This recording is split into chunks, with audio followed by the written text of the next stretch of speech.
Please be aware of the content warning on screen before you continue watching. Thank you.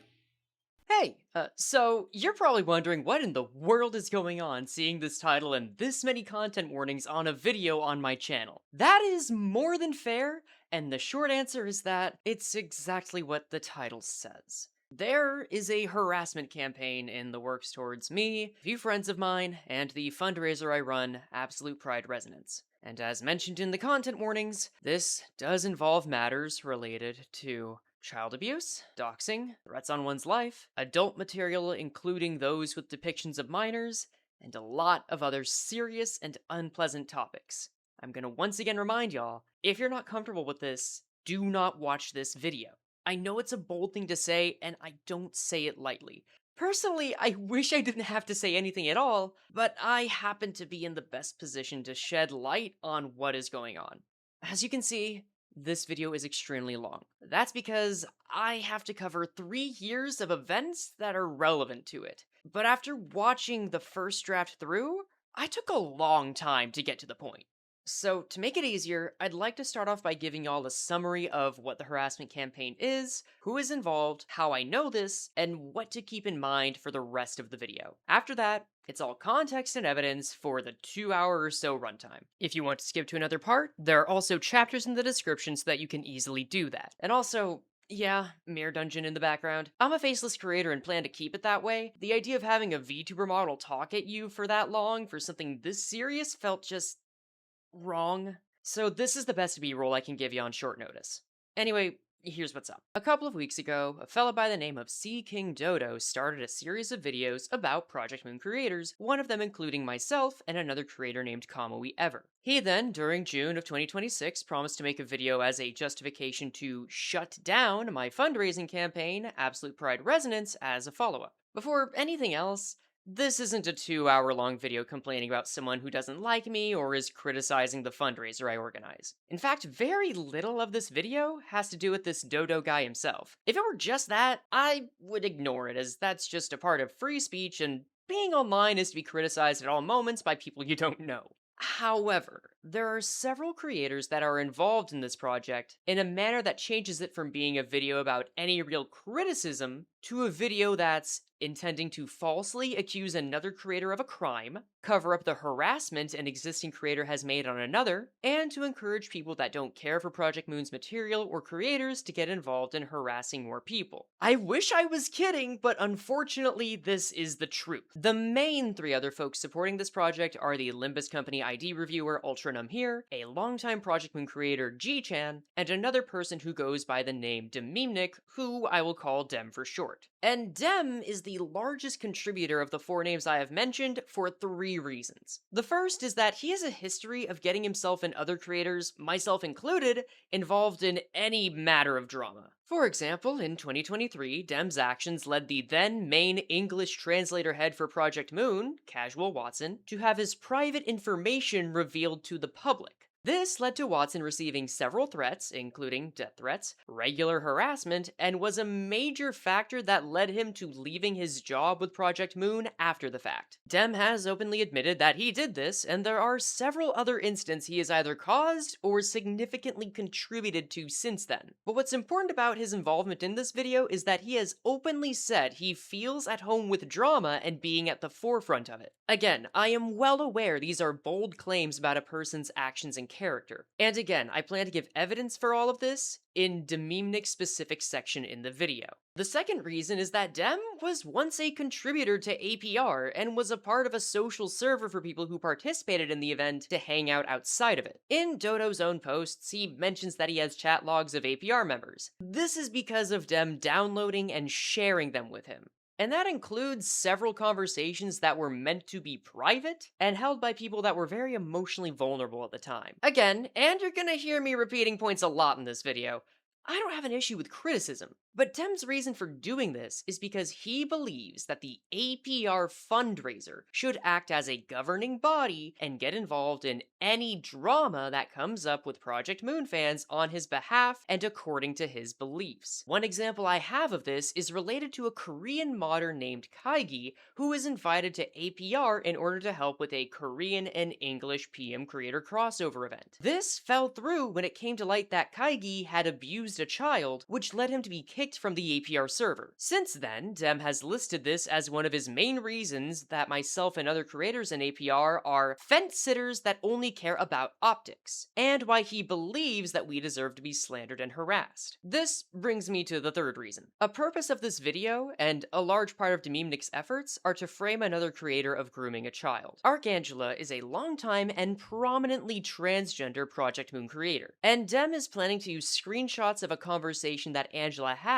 with another openly trans creator, woman, to frame her as a transgender groomer hidden in plain sight. To be clear, everyone in the screenshots you're seeing is an adult. But Dem is intending to use Angela explaining terms from the trans community to woman, who is unfamiliar with them, in order to make her out as a child abuser to the Project Moon Community Hub Discord server. The plan there is to send the information to a mod that has a bias against both APR and Project Moon creators, Akoto, to then get her banned from the server and give their video attention and discredit APR and the LGBTQ+ movement by proxy. Dem also intends to spread the video to people that already stated they don't like Project Moon or the fans of the material in an effort to encourage them to spread it further and gain more attention. I feel the need to say again, yes, this is a real plan, and I will explain this more in later chapters. Hi, this is Frey from about a day before this video goes up, and I want to add right now that I have now found that Akoto has already attempted to reach out to PMCH on this. Thankfully, when I reached out to PMCH before this video came out, they confirmed that while Akoto had informed staff members about the interactions with Archangela and Dem's departure from APR, the staff did not agree to act on his wishes, nor was the staff aware of the extent of the intended action. At the time, this appeared to be a personal affair that they had no business with. Next off, UltranumHere has, with Dodo's help, harassed another creator, Kamui by directing people in his server to go into Kamui's and send upsetting images in an effort to run a ban speedrun. I'll keep them censored since I don't know what YouTube's line is for any of this, but the two examples here are of a whitewashed version of Zilu, and Cromer wearing the garb of, let's say, a certain hate group that you'd find in the southern United States in the 30s. Again, you can see from these screenshots this was in order to do a ban speedrun, and that Ultranum directed Dodo to send more images, knowing what was going on. He's also shown that he wants to pester another creator, Meat, quote, every day of the year. And after doing more research on the topic, I know some folks may have thoughts about this creator, Meat, and her actions, but none of this justifies Ultranum's behavior towards either of these creators. I'm also going to take this chance to say that since myself and folks that are involved in this video are not close to Meat, her actions aren't going to be discussed at length since I can't get nearly as much information on her as the others. Meat is also far enough removed from the harassment campaign that I don't think she needs to be discussed nearly as much. However,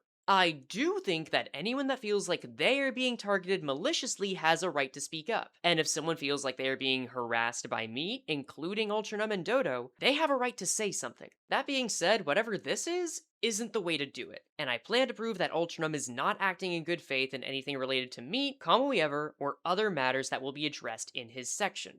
In addition, Ultranum was also removed from the APR server for his behavior towards Kamui and is now assisting the new video by signal boosting it in an attempt to say that he was misrepresented for being removed for this harassment. Now, he has every right to make his own arguments, which I'll show here right now, but once again, in Ultranum's section, I will be proving why these arguments do not hold water, while showing evidence of other irresponsible actions I found when researching him enabling this harassment. Lastly, G-Chan's involvement is simple. He holds a grudge against several APR creators and the fundraiser event itself, and was stated to have a part in promoting the campaign by making his own video that would go out before the main one on Dodo's channel. This is all related to an incident that happened in 2024 where G-Chan made a video that spread misinformation in a way that caused several creators to receive backlash. To be clear, avoidable backlash if the misinformation weren't in G-Chan's video in the first place. Another creator, Sunil, made a video correcting his mistakes. Despite all messages showing showing that they came to an amicable agreement at the end, Ji-Chen would later say that he believes APR is a den of snakes and is turning his friends against him, and his reasoning for participating in this project is because he believes he is doing justice by slandering other creators that participated in APR and the LGBTQ movement in general. This is in spite of friends of his, like Dem, stating that he needs to let his grudge go. And yes, I acknowledge it is very confusing that Dem and Ji-Chen are now basically enabling this behavior in 2026. One thing you should take note of is you will find many inconsistencies in how Dem behaves in 2025 to how he is behaving in 2026. Aside from that, I'll admit that while the events of Ji-Chen's situation are simple, their involvement is going to rely more heavily on his own chapter than others. Beyond these creators though, there's another group of folks that are involved in this entire mess. But I want to be clear now that I do not think this group is malicious. They are well-intentioned, but misguided. And while I don't believe that anyone in this video deserves to be harassed, I'm taking the most active efforts to make sure that the people in this group are not easy to identify because I recently came to learn that they are all minors.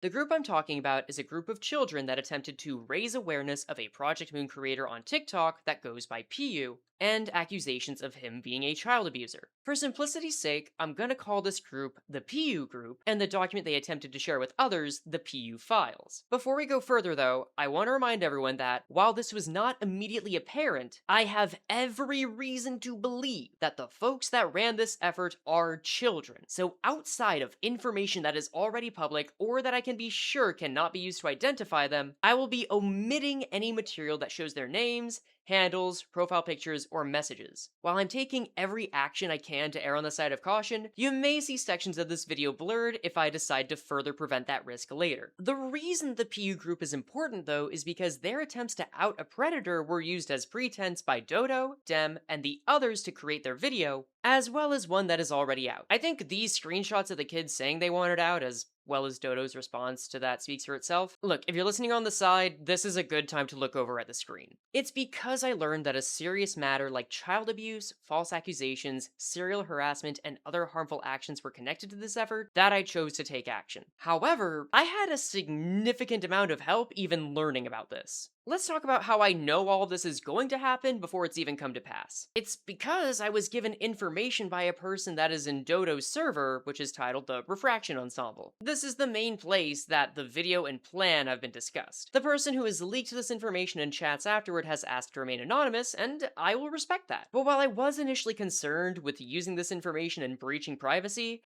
I did a quick search. The server is public. And after I talked with other creators who are also made aware of what's going on, we agreed that this is the best way to prevent the most harm and that I was in the best position to make this video. Because of all that, this is not just a call-out video. I'm calling out unacceptable behavior, yes, but I also took the time to understand what allowed this behavior to exist in the first place, and found that what I've experienced in the past 3 years of being a Project Moon creator is just...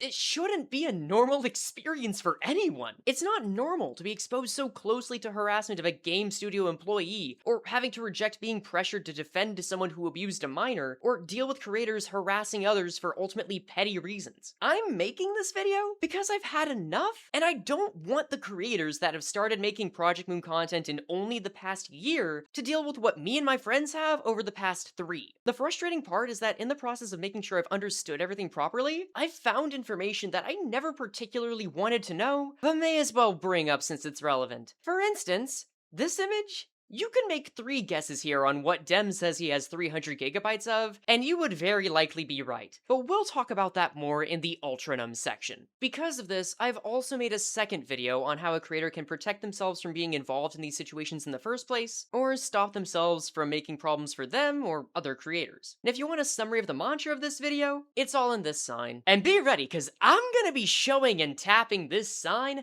and repeating many other statements related to it throughout this when I feel it's appropriate. But that covers just about all the context, so here are some last notes before we start. Number 1, This video is monetized. I've learned from working with a creator that had a similar issue in the past that a video without ads ultimately reaches fewer folks on YouTube. So since I'm stopping a misinformation campaign, I want the greatest amount of reach, so yeah, I'm putting ads on it. That's also why I'm gonna go heavier on the censorship than usual, because if I lose the monetization, that's gonna defeat the purpose of trying to spread it. Speaking of which, number 2. The first quarter or so of this video has me speaking in a much more formal manner than usual. That's both because I want to keep this censored and because it's a serious subject matter. But if I can be real for a second, I have not been this angry for an extended period of time at any other point I can remember in my adult life. And I was significantly less composed when I made the first draft. So a lot of my word choice and tone is coming from me staying formal, but since this video is under a time limit, I sometimes do a bad job of not showing how upset I am. And I just didn't consider that important enough to make retakes under the circumstances. That then brings us to number 3. I am not a drama channel. I didn't want to spend 2 weeks working on this instead of any Project Moon material like the new Intervalo or the new IDs. I have lost sleep, lost my appetite, maybe even gotten sick, and asked for help from my current part-time job to give me some flexibility so I could finish this in time. This video was an effort made by no fewer than 20 people, and I did not enjoy a single second of it. This is going to be especially relevant in the first 2 chapters, which I'll show on screen with all the others, but if anyone attempts to rope me into a mess like this again, and it doesn't have to do with any of the responsibilities on this sign, do not expect me or any of my staff in my server to respond to you. Once again, I'm making this video because after 3 years, I want to set the record straight and get my peace back. And since I know that some of my private, real-life issues I've shared with Dememenic are likely to come out, I'm probably gonna have to make a separate channel update in July talking about what my life has been like for the past 18 months. To be fair, that was already planned beforehand, but now it's both been delayed and all the more necessary before I get back to any of the usual videos, so I guess we'll call that a transitionary period. In any case, that covers just about everything, so without further ado, here's the entire story. Part 1, the Piyu files, an overview. Content warning, abuse of minors, and online harassment. While Dememenic and other creators are the main subject of this video, there is a recent incident that has come up that both has cast some level of doubt on mine and other creators' character and judgment that also happens to be tied to Dememenic's involvement with this harassment campaign. It's rather complicated in its own right, so it will be split into this video's first 2 parts. Part 1 is an overview of the incident itself and addresses some criticism of how I have handled it, which I maintain I have handled in the ethically best manner I could, given the information available at any given time. Part 2 is about the exact events of said incident, including what led me to take the actions I took, as well as how this led to Dememenic's harassment campaign. This situation involves a TikTok creator that goes by the name of Piyu, who has allegedly been engaged in the exploitation of minors. I say allegedly, as I have not read the full extent of the document, nor do I ever intend to for reasons I will soon explain. And on a topic involving crimes as serious as this, it's important to err on the side of caution instead of risking sharing misinformation. I have, however, reported the incident to the proper authorities, being the National Center for Missing and Exploited Children, and advised the concerned party that initially reached out to me about this on how they can do so now and later should they find more information about Piyu. To clarify, the National Center for Missing and Exploited Children, NCMEC, is an organization based in the United States, and the alleged crimes are from Indonesia. The NCMEC has specifically stated that they are the appropriate association for handling international child exploitation crimes, including online predators. If you would like more information, I have left a link to their website, tip line, and their 24/7 number in the description. Before anything else, I would recommend that anyone that, in the process of attempting to help this group, has downloaded their document, immediately submit it to this association using the tip line in the description. This should go without saying, but while I have been told that there are no explicit images of more than text messages, I heavily suggest you err on the side of caution as well, since it's not common practice for a person to have evidence of this subject matter on their computer. In any case, while I believe that child abuse is an important topic, Both myself and the NCMEC representative I spoke on call with believe that leaving that in the hands of content creators with many degrees of separation to the issue and mob justice is one of the most irresponsible ways to handle this. And I am frankly disappointed that I have not seen this organization or any force other than the online court of public opinion be mentioned by any creators that have made content on this topic and claim to care about the well-beings of the victims. I bring this up because one of the largest pieces of criticism made against me and another creator, ever, on this matter, is my choice to remain silent on this topic up until this moment and has been, among other things, called fence-sitting or cowardice. I have enough knowledge about that criticism to understand the nuances of several claims and intend to address them when going over the events in more detail. However, while I believe that creators should absolutely speak on important matters that they are an authority in, I only consider this authority to be limited to the content they release, any harmful actions that take place in their Discord or similar community spaces they manage, the people they associate with, and any other actions the creator directly or publicly takes outside of their content. No matter how egregious, and especially in cases that are sensitive like this one, do I believe a creator should be expected to respond as an authority if it does not meet any of these criteria. And the situation regarding Piyu does not meet any of these for me, and it does not meet them for ever. As such, I heavily considered whether I even wanted to name the accused creator in this video, as again, I do not believe I am an authority on the matter and do not want to risk sharing misinformation. Ultimately though, I've chosen to get involved in this and name Piyu in this video for 3 reasons. 1. An anonymous person whose experience I trust has reviewed the document and believes that the evidence is indeed incriminating. Do not consider this my vouch for the document to be true, as I will still be using the terms alleged for the reasons I mentioned earlier. But at the very least, I feel like there is a lesser risk of me spreading misinformation than there once was. That context matters because, 2. I would, within the past week of writing this, learn that the creators of this document were not only minors, but were being taken advantage of by those that are associating with Dememenic as a pretense for their harassment campaign. I would also like to point out that since the people organizing this document are minors themselves and cannot consent to their statements being shared on the internet, I will only be displaying evidence from them that was already made public by other creators or spoken in a public Discord server anyone can access. Any statements that come from DMs they have with any party that have not already been made to the public will be censored and paraphrased by me. Please understand, this is to protect their privacy. I can't imagine what these kids are going through, and the last thing I want to do is put more pressure on them that is potentially going to follow them for the rest of their life. And the day before I released this video, I have also asked them to remove any public statements they have made on the matter for a similar reason. As mentioned, I'm speaking on this because I had enough and was upset that children that made a genuine, albeit poorly executed, attempt to out an allegedly harmful creator were being co-opted as a means to harass me, my friends, and my fundraising event. Even without obligation to act, I maintain I have the right to act if I choose, so long as I can handle this responsibly. And now that Dememenic is involved, this is something I have significantly more authority to speak on. After getting this information, I then took only 10 minutes to search for any kind of hotline on this matter, found the NCMEC, and chose to reach out to the creators of the document. Please consider this my statement that while I will be extensively criticizing the actions of these minors, I hold no actual grudge against them. While yes, I did find it inconvenient and frustrating, said criticism is done as a learning experience and is also necessary for context, but these kids just got wrapped up in something that put them in way over their head.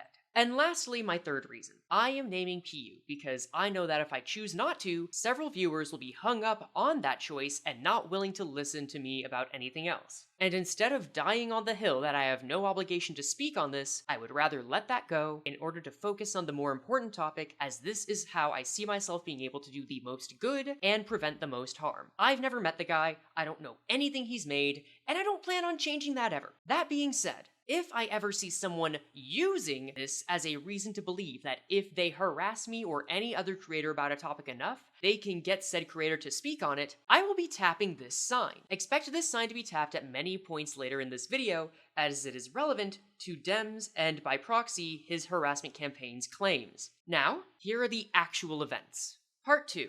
The Piyu files and the Refraction Ensemble. Content warning: abuse of minors, general racism, homophobia, and similar phobic behavior, as well as online harassment. In April of 2026, I received a DM from a person I had not previously spoken with containing a document named the Piyu files. While the image you are seeing on screen is not the same one as the DM I received, it is of a similar subject matter and is also the only one I am certain has been made public. I will not be showing the exact image of the DM because, again, the privacy of minors comes first. While it is not common for me to receive an allegations document, it is common for me to be cold messaged and asked to get involved in some matter or another because of the platform that I have. Sometimes this is from creators, sometimes this is from fans of my content, sometimes this is simply from fans of Project Mu. Inherently, there is nothing wrong with this. To give a few examples though, this can be anything from popularity contests, to video requests, to even a promise from a person who runs a 400-person Discord that they were working on a Limbus Company anime adaptation and wanted my endorsement. Ultimately, these are rarely anything that are framed as serious, or if they are claiming to be serious, are usually misguided or mismanaged projects. The anime adaptation in particular turned out to be a group of people who consistently only made announcements asking for advertisements or Discord Nitro boosts for their server, had only voice actors as staff with no storyboards, animators, or producers at the time I was in there, and made no signs of any progress over the 3 weeks I observed them. I do not have screenshots of this as I am no longer in the server and did not consider it important to get at the time. However, I do have a screenshot of my last interaction with the organizer where I calmly explained why I would not participate, and this was the reply. I say this to drive home that after 7 months of being reached out this way on topics anywhere from casual to, in their eyes, serious reasons, I am skeptical of anything that comes into my DMs by default and have considered turning them off entirely several times. However, the behavior and accusations made in the DM where I received the Piyu files was incredibly serious, as it is about a creator, again, allegedly serially abusing minors. Because of this, I decided to at least open the document to make sure I understood what was happening. Upon reading it though, I found there were many flaws with the document in the form that I had received it. The document contains sensitive information on the most vulnerable, some of the document was framed in an entirely inappropriate way using memes, and the actions behind those encouraging others to share it put into question the intentions they claim to have. You can see this screenshot in my Discord server as evidence that they seem to care more about sharing and spreading the information than protecting those vulnerable. Again, I have no grudge against the creators of the document with what I now know, but at the time, I was already skeptical of any DMs, was told this was a more serious subject matter than anything anyone had reached out to me on, and then was met with a document that did not at all match the tact considering the severity of the matter that I would reasonably assume was created by an adult. Because of this, my greatest interpretation of what I had received was a cruel attempt to send a smear campaign, or at the very best case, a severely misguided attempt to help by involving people who had no authority to speak on the matter. We'll start by discussing the clearest flaw. The information about the people who were most vulnerable was present in the document, including names of the involved minors. Regardless of anything else, the simple fact of the matter is that any document that claims to be made with the intent of protecting abuse victims, especially minors, should be made by omitting their names and images relevant to where they live. Because such information was included and risked these minors being found by people that had malicious intent, I decided, as a creator with a following of over 60,000 people, due to the law of large numbers, my signal boosting this document would drastically increase the likelihood that someone who wanted to be a bad actor with this information would make use of it and cause further harm to the victims with the provided names and images. For obvious reasons, I will not be sharing those. However, in either case, this initial irresponsible handling of sensitive information is only the first reason I chose to not share this. The second is that the document itself and those that created it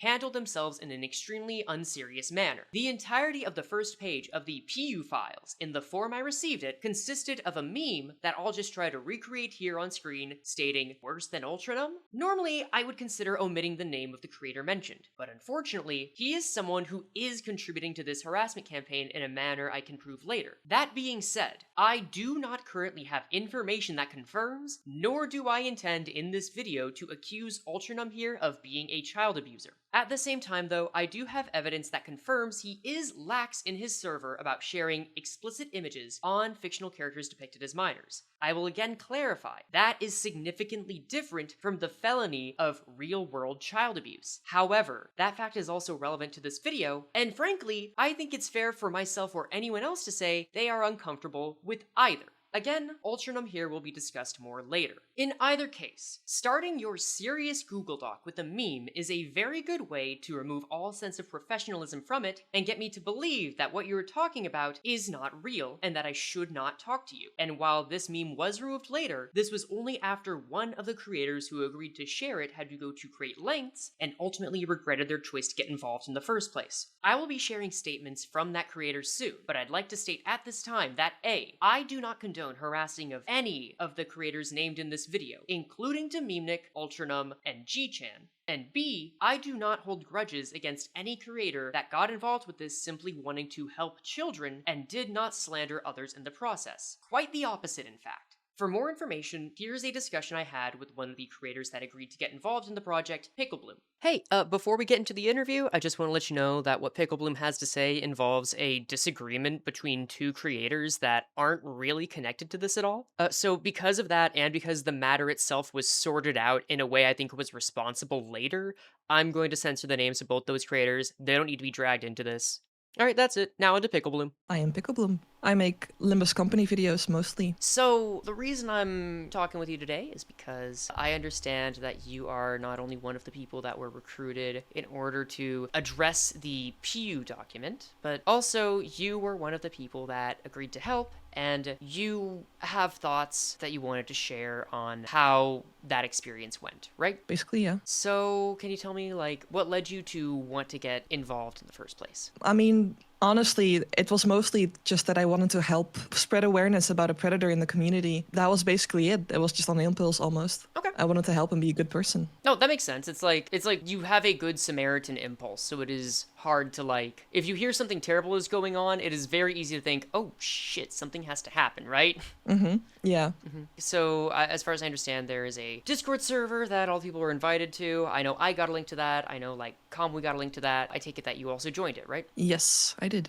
Okay, so once you were in the Discord server, what was that like? Because my understanding is that you originally agreed to help out, but then, like, you eventually took the post you agreed to make down. So, like, I want to understand the series of events that led there. So when I first joined, I noticed it was quite casual, but they had several chats that had, like, slander about creators, and also there was also some stuff with misgendering on purpose, which then turned the chat a little bit transphobic. So I had to correct them on stuff like that, which made me quite uncomfortable. And after that, I left the server and just asked them to give me the document when it was finished so I could just spread awareness and find common ground in exposing a predator. I see. So, like, there was a lot of stuff that happened. They seemed to listen to you, which does sound good, but it was enough they were to quite over-enthusiastic, I might add.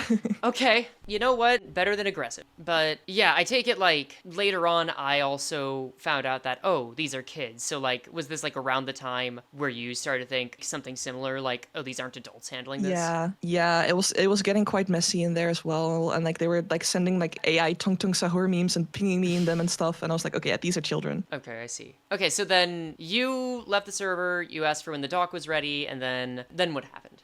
Honestly, because I was kind of just like done with it, I just threw the doc out there and then I just posted it on my YouTube as a YouTube post. And then after a while, I got some comments asking about Ultranum. And honest to God, I want to say I have no clue who Ultranum was at all. And as a result, I saw the meme. I looked up what Ultranum was involved in, but honestly, there was nothing else aside from rumors. So I just took the doc down and asked them to remove the image.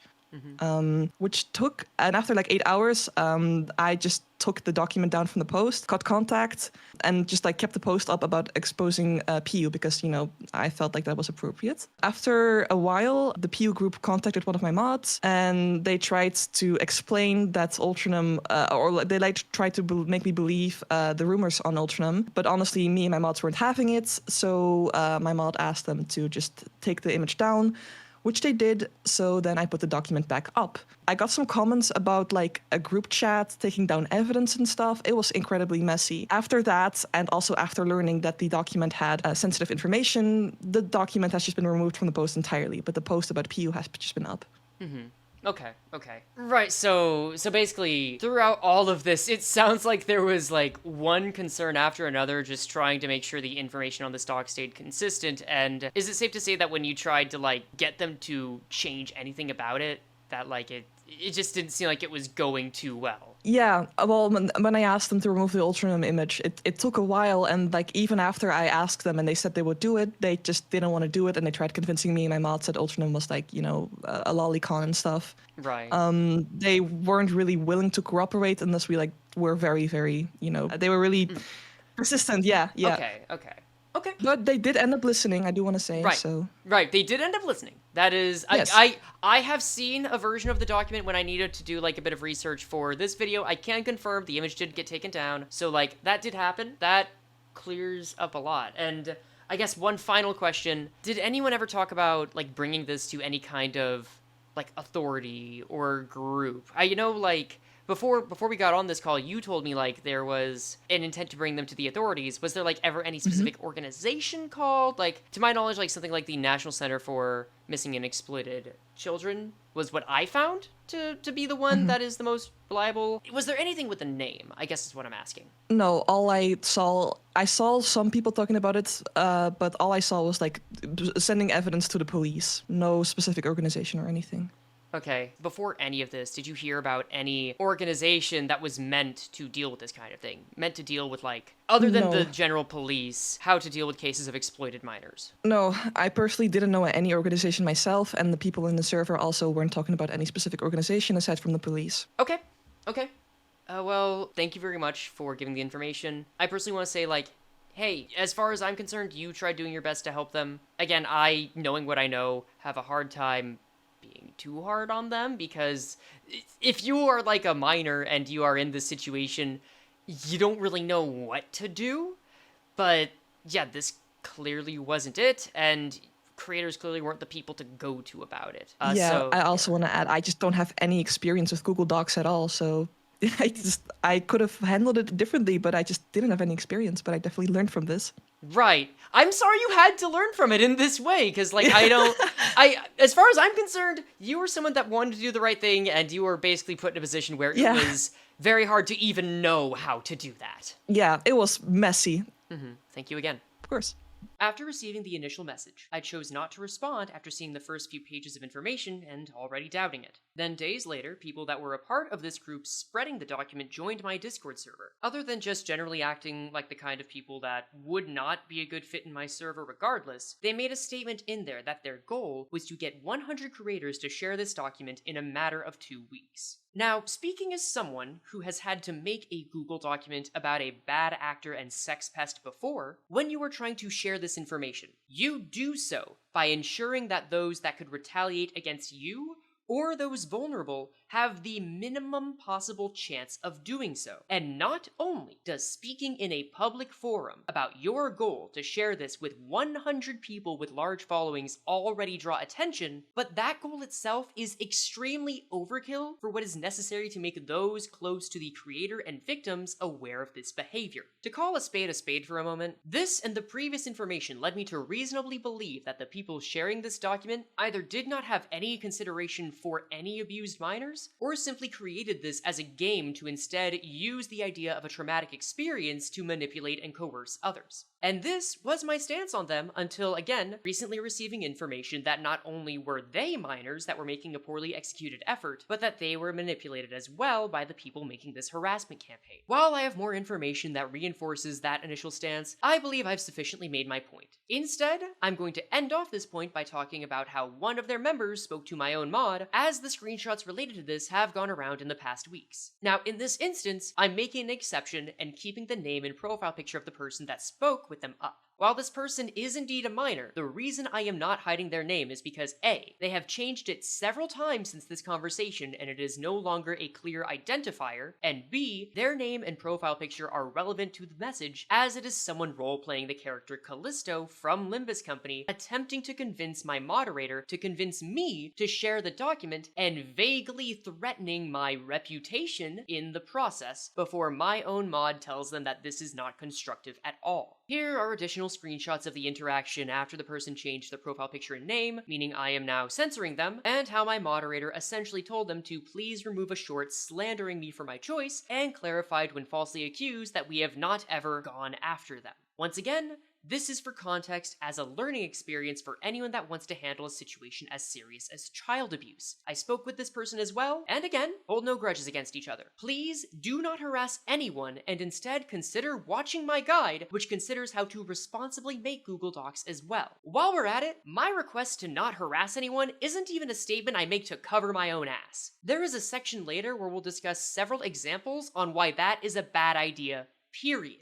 For now though, let's address the last reason why I did not respond, as it's quite important for any creator to know for their own sake. Throughout conversations on this topic, the choice to not take any action in this matter has been called responsible simply because this is an effort about cleaning up a problematic member of the community. Now, I think that the reasons given up to now are enough to refute that, but even if we assume that none of those applied here, there is a single reason that myself and many other creators should not get involved. We simply do not have the authority or means to handle this subject matter responsibly. Going back to the sign, while several creators were named as being relevant to the document, most of them were creators I had never heard the names of before. The only person whose name I did recognize was CommonWeEver, who I promptly reached out to. He then shared information about his exchange with the person that approached him and clarified he will not be getting involved. Seeing this, I had effectively no point of reference of someone familiar with or trustworthy on the subject matter, and should I have gotten involved, would have been vouching for a stranger. Now, I can understand the argument that if there is clear evidence about someone's behavior, that you should do your due diligence and spread it if it is irrefutable and safe to do so. Unfortunately, I can say from personal experience that it is not that simple, and will be elaborating on it when discussing Dememenic's past actions. For the moment though, my challenge to that rationale is this. How often do you see someone directly creating or advocating for any Google Doc or similar statement that is not either a drama YouTuber, nor associated with anyone that is relevant to the incident or document? Again, relevant to the second video. But there is a clear precedent with Google Docs that someone who is getting as involved as much as me and others were being asked to would at least know or be close to some of the parties. Just to name a few examples, accusations against a VTuber named Cinder were discussed by her partner, and her coworkers. Yaki Kurisu was a VTuber in a friend group generally surrounding the creator Alpharad, who was called out by those that lived and worked for her, not someone who had never spoken with her. Illuminati and Sad Milk were a creator and content group respectively that included said creator and discussed accusations that the former made to many members of the group after they stopped working together. If you're going to get involved in contributing to a quote-unquote drama, have something to say that actually contributes to the conversation at a minimum. And as someone that is not familiar with anyone directly involved in this, never was approached by anyone who claimed to directly know the victims to me or my mods, and has no experience as a police officer, social worker, lawyer, or any other relevant vocation, I have nothing I could possibly contribute to this conversation with the given information at the time other than yep, they're right about everything, I vouch. And when taking into account all the unprofessionalism behind the organization of the doc, you can imagine why I felt apprehensive about sharing or even responding to something that did not involve me whatsoever. And even if you are not familiar with the examples that I spoke of earlier, don't worry. I have previously made a similar call-out post of another user who went by the name Moonabyte that was sexually harassing content creators and editors, specifically those who I knew and those that were comfortable talking with me about this. I will provide that document in the description, as it is something that myself, Sunil, and one of the victims of these actions worked jointly on. Never in the history of YouTube has it been a precedent, nor is it a responsible one to start making, to say that people who spend their time making entertainment, essays, or similar matter about video games have the authority and obligation to get involved in any matter that does not fall under their previously mentioned jurisdiction. Again, I support calling out bad behavior from people who are able to assess it and in the position to do so, but after hearing several arguments to my face stating otherwise, I feel the need to mention over and over that saying a creator is in that jurisdiction because they also make Project Moon content is like saying two unemployed people would know each other just because they are both unemployed. There is no reason to believe we would know each other or have any level of familiarity. Inversely, 90% of Project Moon fans, certainly more, have no idea who I, Frey Chikama, or any individual other YouTuber or creator are. But the people that do know who I am are those that watch my videos, come to my streams, see my YouTube, Twitter, and Blue Sky posts, and spend time in my my server. These, as well as my personal actions outside of content, are the areas I both have control over the content and foster a culture of behavior. And if these actions cause real harm to some people by, say, spreading misinformation, then I believe me and any other creator that do so should indeed be held accountable to it. On that note, I've actually updated my own Discord server in a manner that gives it several of the same safety measures as the nearly 100,000 member Limbus Company server, and have info on how you can do that in the second video as well as how any creator can manage controversy that is likely to come up in their own communities in a responsible manner. I would hope that any creator that has raised concerns over the safety of those that enjoy Project Moon would take the time to watch it and implement it in their own spaces. Clearly, anyone making videos about people being unsafe would not hesitate to. That all said, I believe this clears up the events that took place from the Piyu Files group from April to May of 2026 and my stance on it. After this, several creators offered to assist the organizer of the Piyu Files in signal boosting their cause, in part by attempting to frame mine and Kamuiever's deliberate choice to not get involved due to only seeing negative effects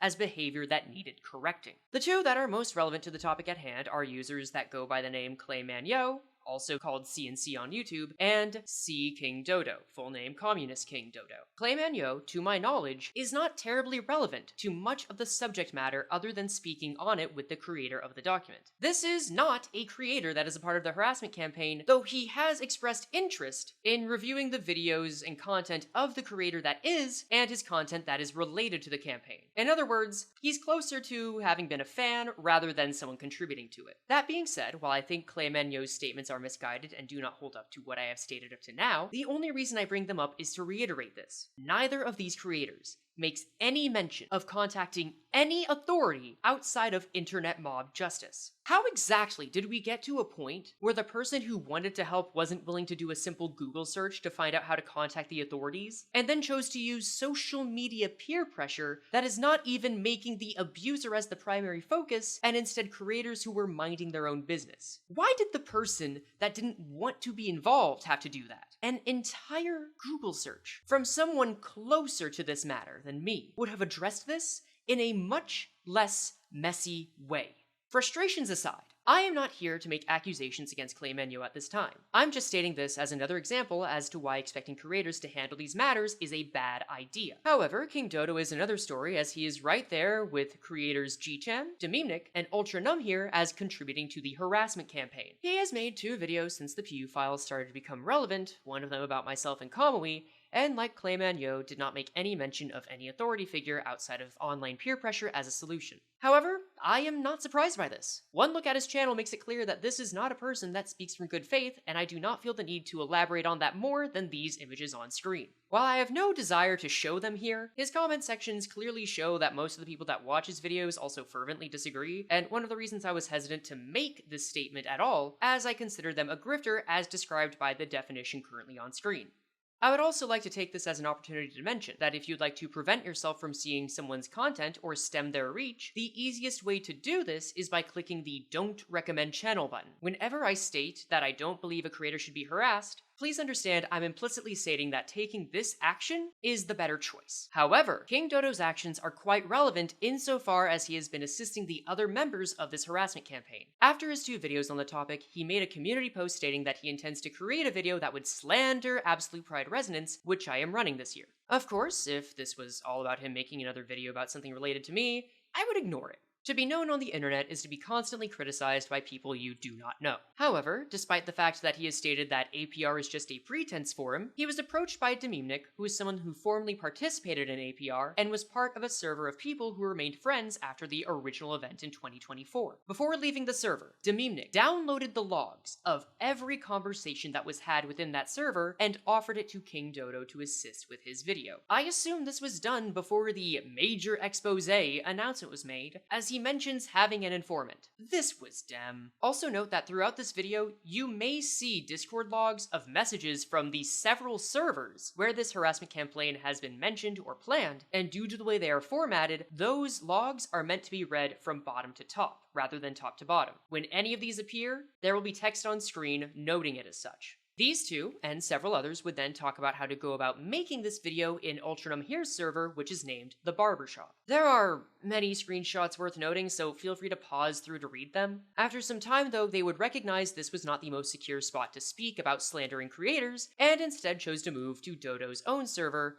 the Refraction Ensemble. Through the process, they would invite several other relevant people who will get their own section, including a disgruntled creator named G-Chan and a former APR member named Loader, also known by impending_day, who also happens to be Dem's fiance. They also reached out to a moderator of the Project Moon Community Hub Discord server named Akoto in an effort to break their partnership with APR and to ban another prominently trans creator, Archangela, from it. At the time of writing, the ban was intended to be made by framing Archangela as a groomer and then getting Akoto to convince the management and admin team of Project Moon Community Hub to ban her, and then using the attention to bolster their own video. At the time of writing, there are about 40 people in the Refraction Ensemble server, and the contributors in or out of the server include about 9 mods, creators, or otherwise noteworthy parties. And the only reason that myself and those helping me made this video know this is because one of the people in this server, who will remain anonymous, decided to reach out and inform us on what was happening in real time. This is how we have so many screenshots of their conversations and evidence to show their intentions. I appreciate the efforts this person has made and will respect their anonymity. Throughout this process, we would learn that the plan they had was to have Dem,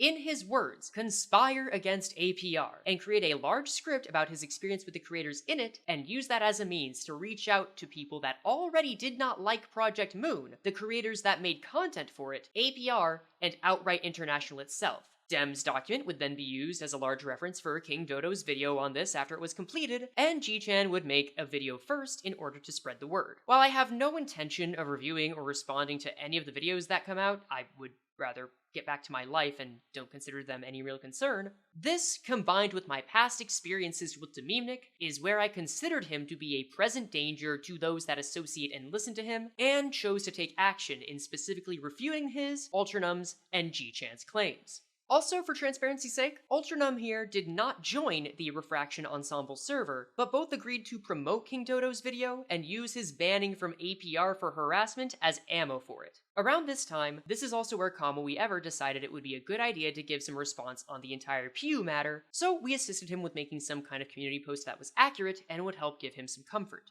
Dem then took it upon himself to not only reply, but would use his Reddit account to post his own main document against CommoWe's post and my lack of response, both of which have been refuted by points I have previously made in this video. But clearly, Dem is not above downloading and sharing logs of his conversations in a private server with 24 people that also contain very personal information that they said thinking they were in trusting company. As such, I have low expectations on the quality of his arguments, and I will leave my personal thoughts on anything else related to this for the end of the video.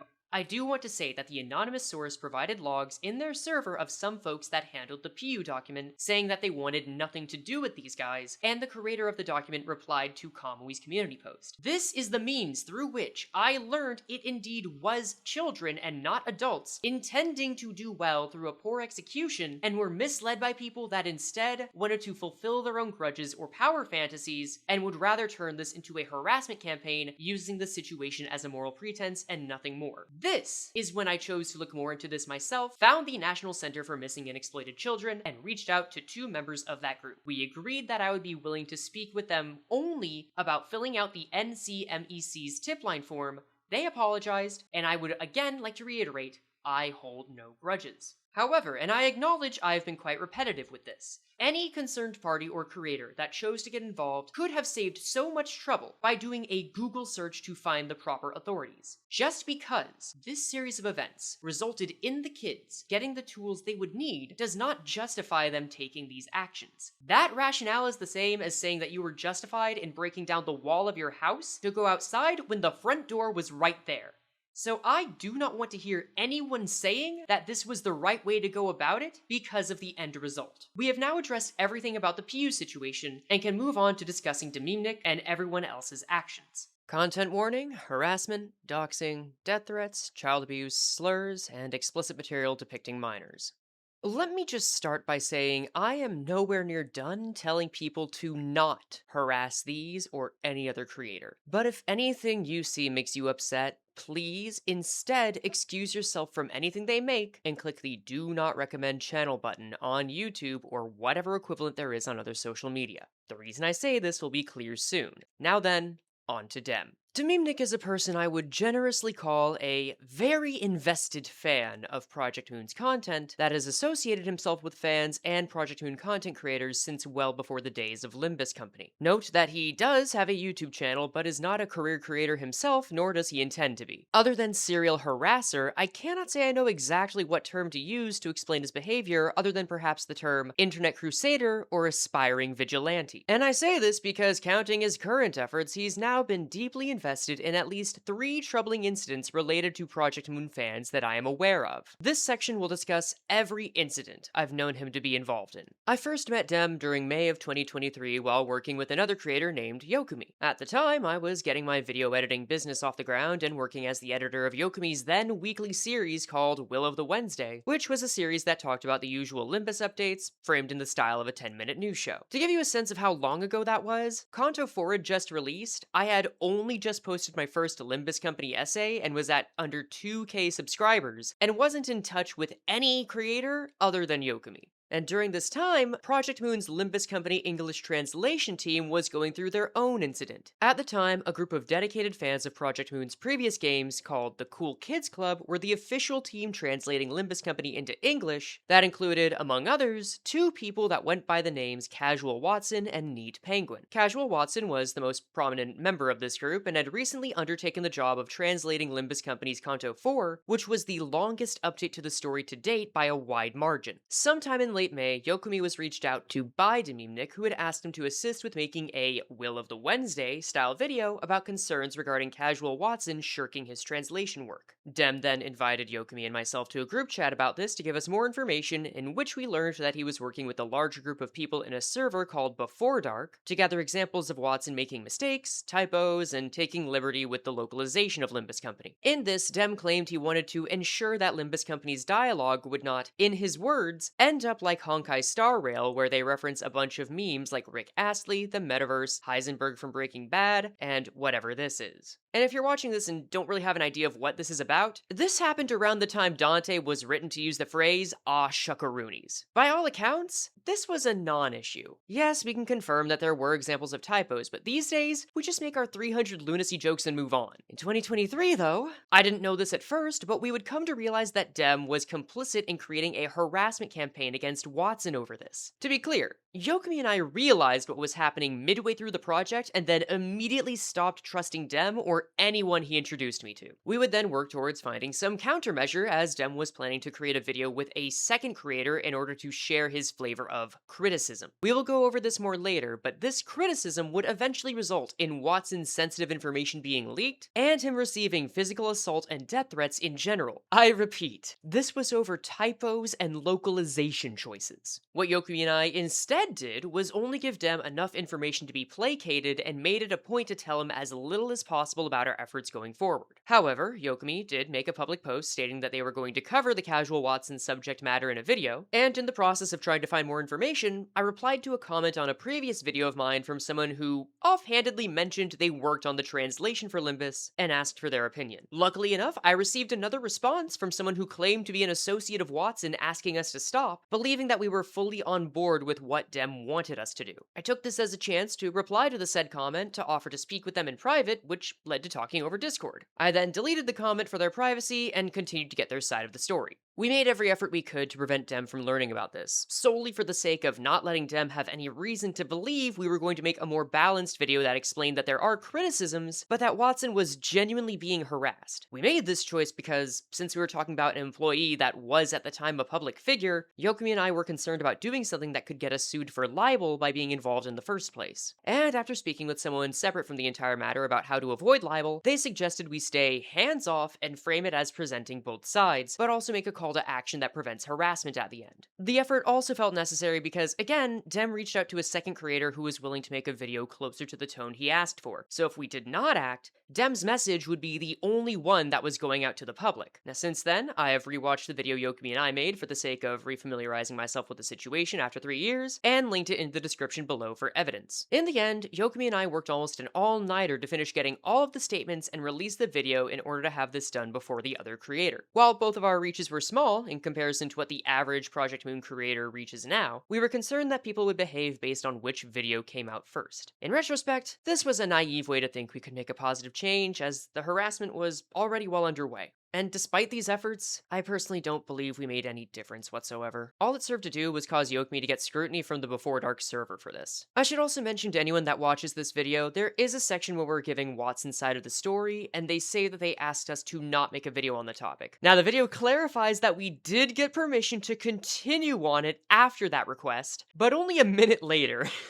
So I didn't do myself any favors by not correcting that immediately afterwards, so I'm doing that for all our sakes now. But the fact remains, we always made sure anything that went up was only with the approval of our contact with Watson. This is why, at their request, we would later blur out any statements made by that contact, and eventually, Yokimi would private the video based on his own preference. Of course, the video is now just unlisted as it's being used as evidence. In the end, though, Watson still suffered. To show the extent of the harassment, I'm going to put up Dem's apology for his actions that he intended to send to Watson. Here, he openly admits that not only did he cyberstalk Watson, but he, while claiming it was unintentional, did indeed reveal Watson's private information and contributed to the threats of physical assault, as well as threats on his life. This led Watson to remove all of his social media presence and effectively go into hiding. And not long after this, Watson would make a statement talking about stepping down from his position as a translator and localizer. Later on, Dem has said he takes ownership of this, that he is sorry, that he will do better, and months later that he will, in his words, leave this community for good. Keep this in mind, because Dem would then go on to get involved in more incidents and have more grievances and repeat the statement several times, which I will bring up as they come. Regardless, I wanted nothing to do with Dem after this. Yokimi was still the only person I knew that made Project Moon content, and this entire incident set poorly with them, enough to feel disgusted engaging with it. To put it in perspective, Yokimi has still not completed anything after Kanto 4 of Limbus Company because of this. I also moved on, as I recognized that my personal savings were starting to get dangerously low, and I needed to prioritize being a video editor. Before I go further though, I would like to say that I did eventually meet many sweet, creative, and responsible people that are other Project Moon creators. What I'm discussing here is some of the darkest and most upsetting parts of my time engaging with other creators and fans of this media in general. And while I do believe in the phrase, a few bad apples ruin the whole bunch,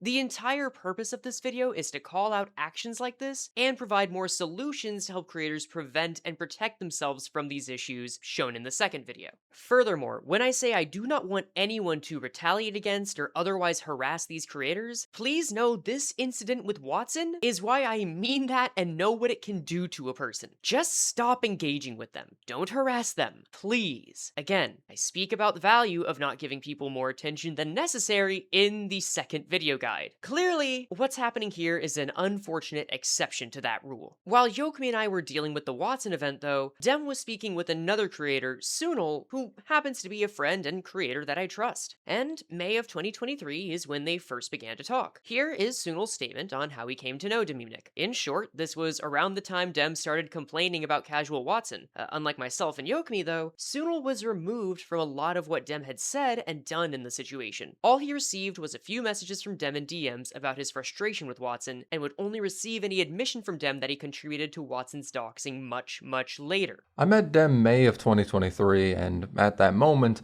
the only time he mentioned Watson was him saying he didn't like his translations and thought he was lazy, of which I genuinely did not give a damn because I was just happy people were translating the game. Looking back, this was probably his attempt to rope me into his crusade against Watson, but since we were at best acquaintances and I didn't care about the situation, he didn't try to press further. We only became friends when someone recommended him to mod my Discord as he knew how to help set them up, and it wasn't until I believe about a year later when I learned some general stuff about the Watson situation.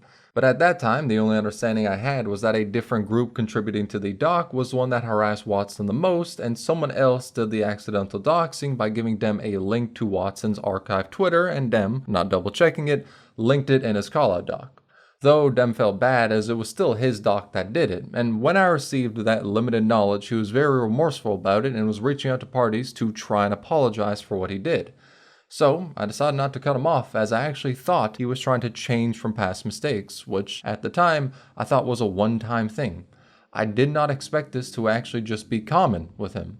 So, I said this to him. I will say that, from my personal perspective, you did some messed up stuff in that situation, like accidentally doxing Watson. But I don't know too much of the situation. Though, if you still have worries, then you may want to message them directly and apologize. That's the first step in moving forward. Then, when I found out situations like this are common for Dem, it's around when I started to become fairly distrustful of him. And then it eventually came to the moment where I found out he hasn't progressed at all as a person since the Watson situation, and I cut him out of my life completely. I think people can change, and I was hoping Dem would. At one time I thought he did, but now I know that's just not the case. At all. I do not have any regrets cutting him off. I only have the regret of giving him a platform as he viewed it as a way to further engage in drama, as that gave him thrill in life. Sunil also attempted to help Dem with his anger issues, which were relevant in another matter. I've received permission from Sunil to paraphrase his involvement on his behalf. During July of 2023, Project Moon would part ways with one of its artists who went by the handle Vellmori. This led to a series of incidents that I'm going to call the Vellmori incident. These events caused a great amount of frustrated responses in fans of Project Moon, and I will not be elaborating further on the incident beyond this. My reasoning is that it is much too complex, and the specifics beyond what I have already stated are largely irrelevant to this video. I will link Sunil's video on the topic in the description, as I personally consider that the most accurate retelling of the events, but if anyone would rather listen to a creator that has no involvement in what we're discussing in this video, I've linked 2 essays that cover the topic by a channel named Moon Channel. Please just know that while their essays are well made, they are ultimately on a separate matter than what Sunil's video addresses. Use your best judgment. Regardless, Sunil would still scold Dem for his public responses on his Twitter during the Vellmori incident in order to stop him from allowing other people's opinions on the internet to get to him. It's also worth noting that since then, Dem has deleted his Twitter. Note, this is another instance where Dem says he is leaving drama and the community for good. Still, this is a major reason why I would eventually come back into contact with Dem. I would not interact with Dem again until 2024. Around that time, a post had gone around ranking how close each known creator at the time was to Distorting and Ego, and I made some posts of my own about how I was interested in reaching out to more creators as a means to make some friends. Several people saw this response and reached out, which led me to interacting with Dem again. This came in the form of a new friend, who will remain anonymous, inviting me to join a server with several dozen Project Moon creators that Dem hosted. As far as I understand, I've either been banned from that server or it's been deleted, so unfortunately I cannot provide any screenshots of it. At the time though, Dem's actions during the Watson incident and responses to the Vellmori incident had me, again, to not want anything to do with him. However, that same new friend assured me that he seemed to have changed and that we could watch out for any problematic behaviors. And granted, this is how I came to meet other folks I've known for a long time since, like Sunil and Wellevator. To put my mind more at ease, I had a chance to speak with Sunil on my concerns about Dem's past actions with Watson and Vellmori, and he said that he properly scolded him about the Vellmori situation, and that he's been acting more responsibly ever since. While initially hesitant, I wanted to believe that a person could change, and had several people telling me that it was indeed possible and happening. Neither Sunil nor this other anonymous friend I just met had known Dem well during the Watson incident, so it would make sense they would be more optimistic than myself or Yokami. And to everyone's credit, that optimism proved to be right for some time. By May of 2024, I had spent some time with several of the creators, predominantly Yokami, Sunil, and Wellevator, and we recognized that the summer of 2023 was not a fun time to be a fan of Project Moon or Limbus Company due to the aforementioned controversies that took place. Because of this, we thought it would be a fun idea to make a Pride Month charity stream between the creators because there hadn't really been any sign of major collaborations between anyone that made content about the games, and we felt this was a chance to combat this perception we felt of Project Moon fans being insular, elitist, and at times just plain unpleasant to be around. Again, something that was made worse by those controversies. It would be a chance to give fans of Project Moon something to look forward to as a clean event and positive example of what its creators were capable of, especially in contrast to last year. And as we'll discuss later, Dem will come to interpret this want to have an event that has a positive impact as the creators involved having an obsession with optics. This idea of making an event to support Outright International, a charity that promotes LGBTQ plus welfare around the globe, would very quickly balloon from the idea of just being one stream to involving 24 creators and artists. Seeing the number of people involved, we changed the plan from a single stream to a month-long event, which led to the first fundraiser we now know as Absolute Pride Resonance,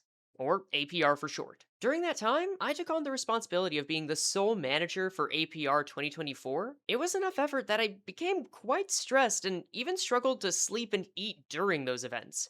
And by the time we got into June, I was anxious enough that I had only wanted to step away from the project as all of my efforts were all in the management, and I was already having a hard time participating in any of the streams I promised. Dem then volunteered to be the anonymous replacement for me, and indeed did manage the rest of APR 2024 in my stead with no issues I have to speak of. Admittedly, while his job was only ensuring the structure that I put in place would stay intact for the rest of the month, his actions gave me some well-placed reassurance. This contributed to the idea that he was indeed improving and was someone I could trust. APR eventually ended and we would end up raising significantly more than our original goal of $10,000. At this time, the plan was to close the server since it fulfilled its original purpose, but considering that a lot of the creators made new friendships here and many folks that were in the APR server were not in the creator server Dem ran, we opted to keep it open as a casual hangout server until we decided whether to make this an annual event, which we eventually did. What I did not expect was that Dem would come to view and treat this server as a governing body for anything noteworthy that happens with Project Moon fans and creators,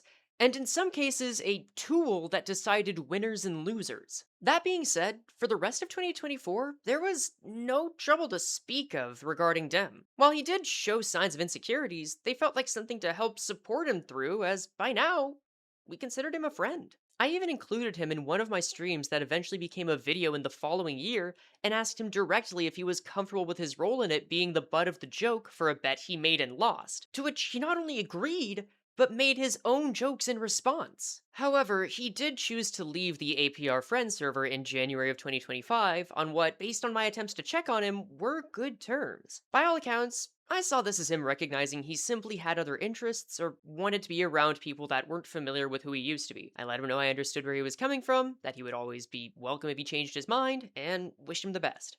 And the feeling appeared to be mutual. Unfortunately though, Dem would soon get involved in another incident around March of 2025. I'll keep this part brief as my involvement is quite light and simple. In late 2024, a Korean modder named Kaigi, who had made several projects about Project Moon, expressed an interest in creating an event that would help bridge the English and Korean communities, and was invited to the APR server to help organize it. Before much could happen though, in March of 2025, Kaigi would be accused of grooming a minor by the staff of the Project Moon Community Hub Discord, and regardless of any other details surrounding the incident, these allegations would eventually be proven as correct as they could be outside of a court of law. Remember, I'm not a lawyer. However, Dem was a close friend of Kaigi and made efforts in his defense against these allegations before the full evidence for his actions came out. Being Dem's friend, I was sympathetic as he truly believed that Kaigi was innocent until it became clear that he was not. After that, I wanted to console someone who, at the time, was a grieving friend. Before that info came out though, while I was skeptical, I believed that I could make a sound judgment reading the document Dem made, and would only share it if it provided a burden of proof that PMCH would have to correct. And I eventually did come to that conclusion,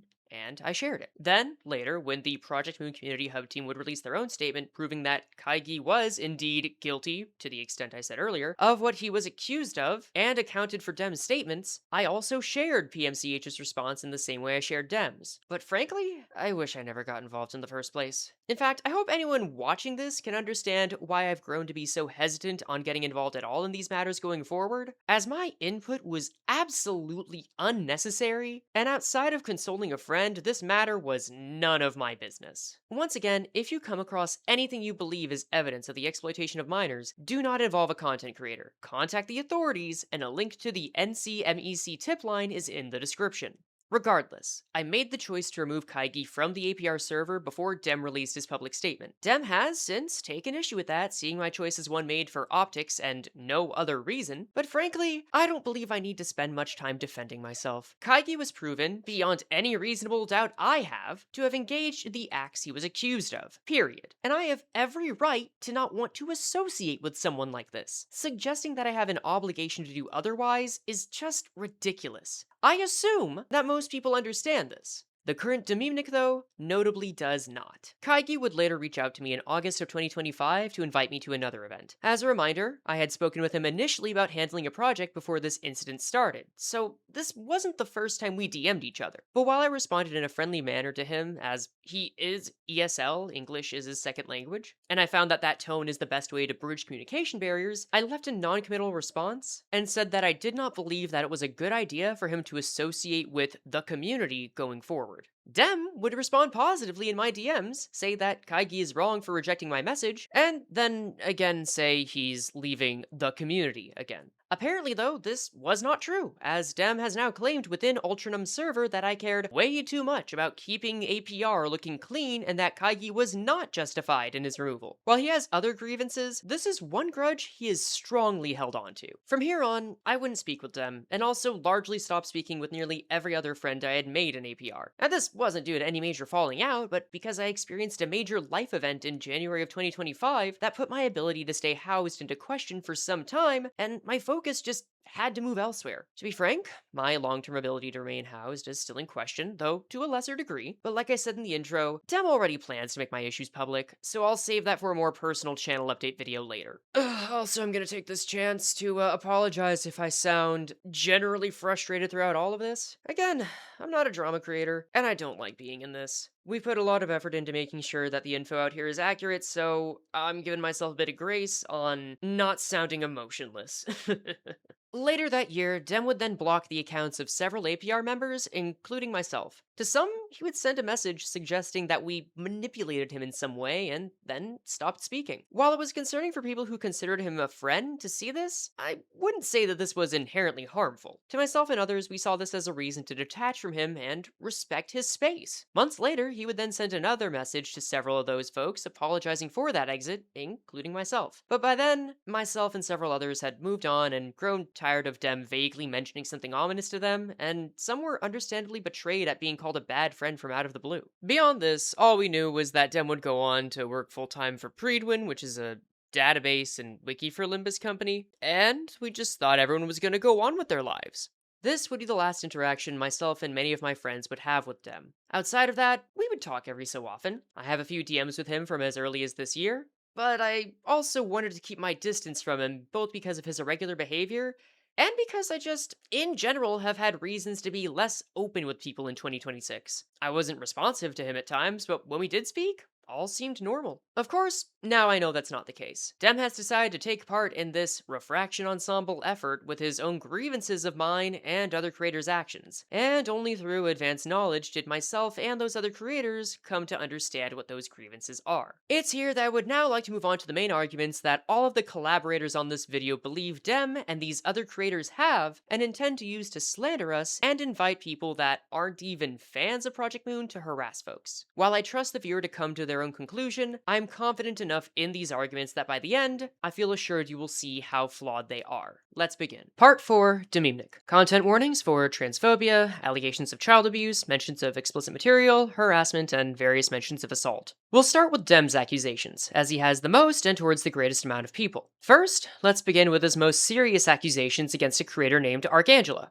Dememenic has planned to frame Archangela as a child groomer in an effort to get her removed from the Project Moon Community Hub Discord server with the help of a moderator from that server that goes by Akoto. The goal of this is to make a scene out of having a longtime creator of Project Moon content, or in his words, a pillar of the community, get kicked from one of the largest and longest standing Discord servers in order to give their video more credence and cast out on the Absolute Pride Resonance fundraiser and the Outright International charity by proxy. Let's go over the evidence. Dem's arguments all surround an interaction Archangela had with another openly trans creator, Woman, also called Woman Gaming, and it's worth noting that Woman has voluntarily shared this conversation with Dem. However, I want to make it clear that we have no evidence that suggests that Woman was doing this for a reason other than to vent.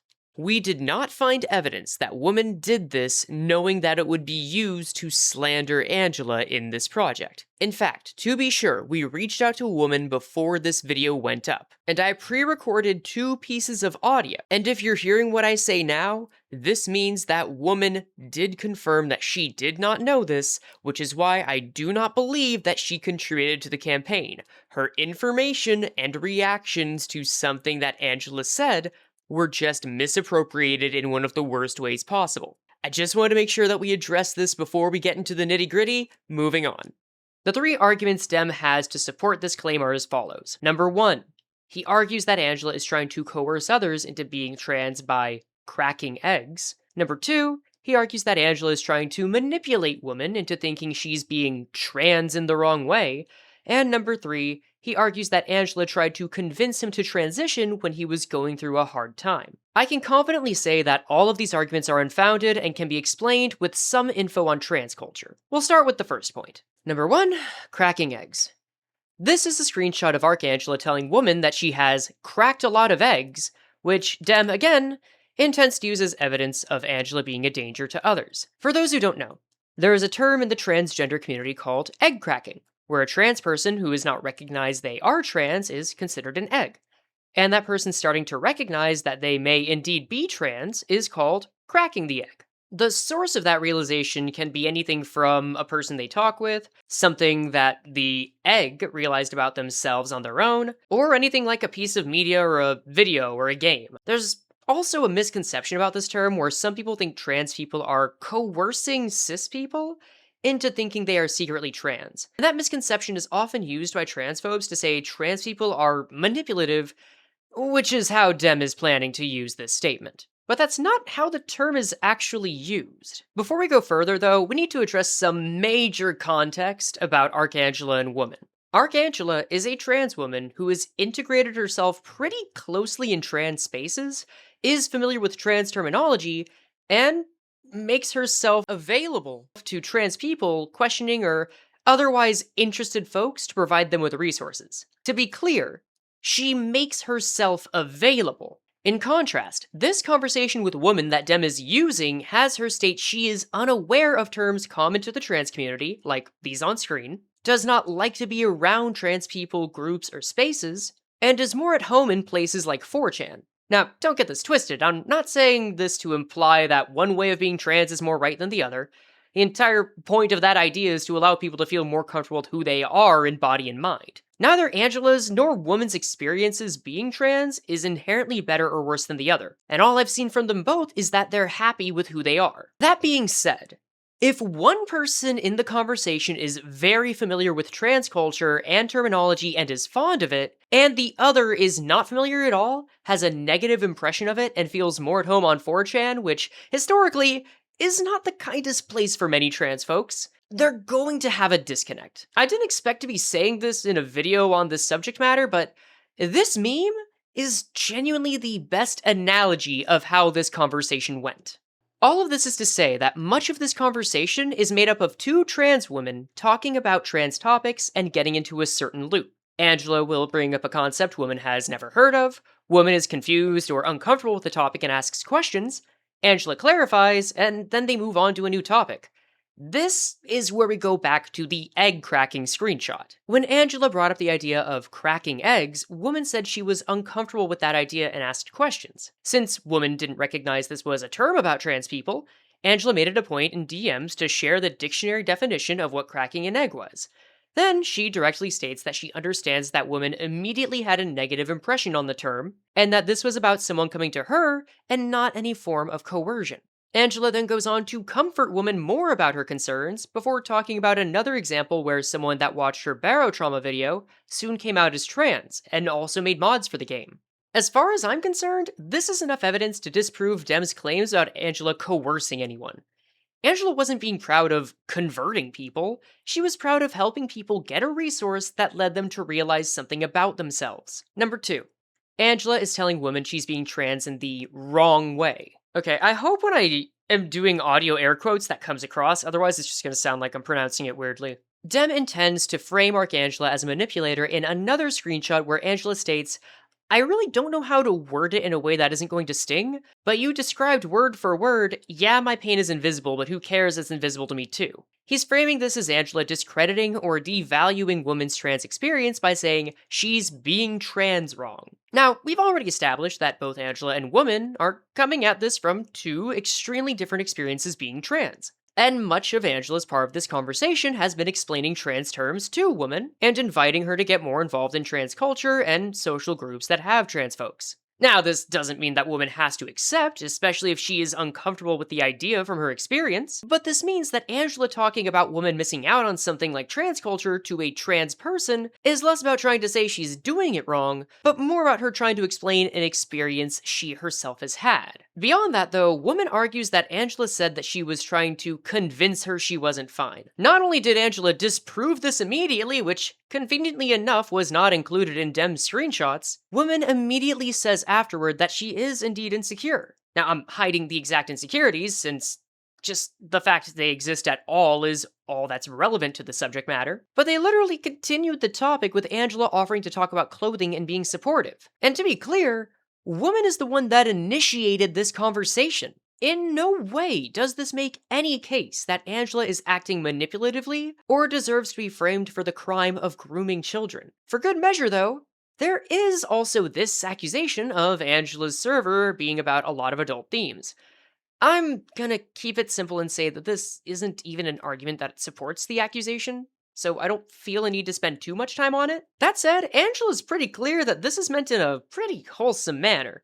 If Woman or anyone watching feels like she can't believe that, then that's fine. I think the entire precedent of this argument in the first place is more based on vibes than substance. But as a creator who has a first boss slash villain motif for their content and calls the members of their server goons, you don't have to take it from me, but I am saying I can absolutely relate to Angela being upset with the internet ruining words we used to have fun with. In any case, again, I don't think the argument, even if you don't believe that it was meant wholesomely, really proves anything. But in any case, we can now move on to the third and shortest point. Number 3, the conversation with Dememenic.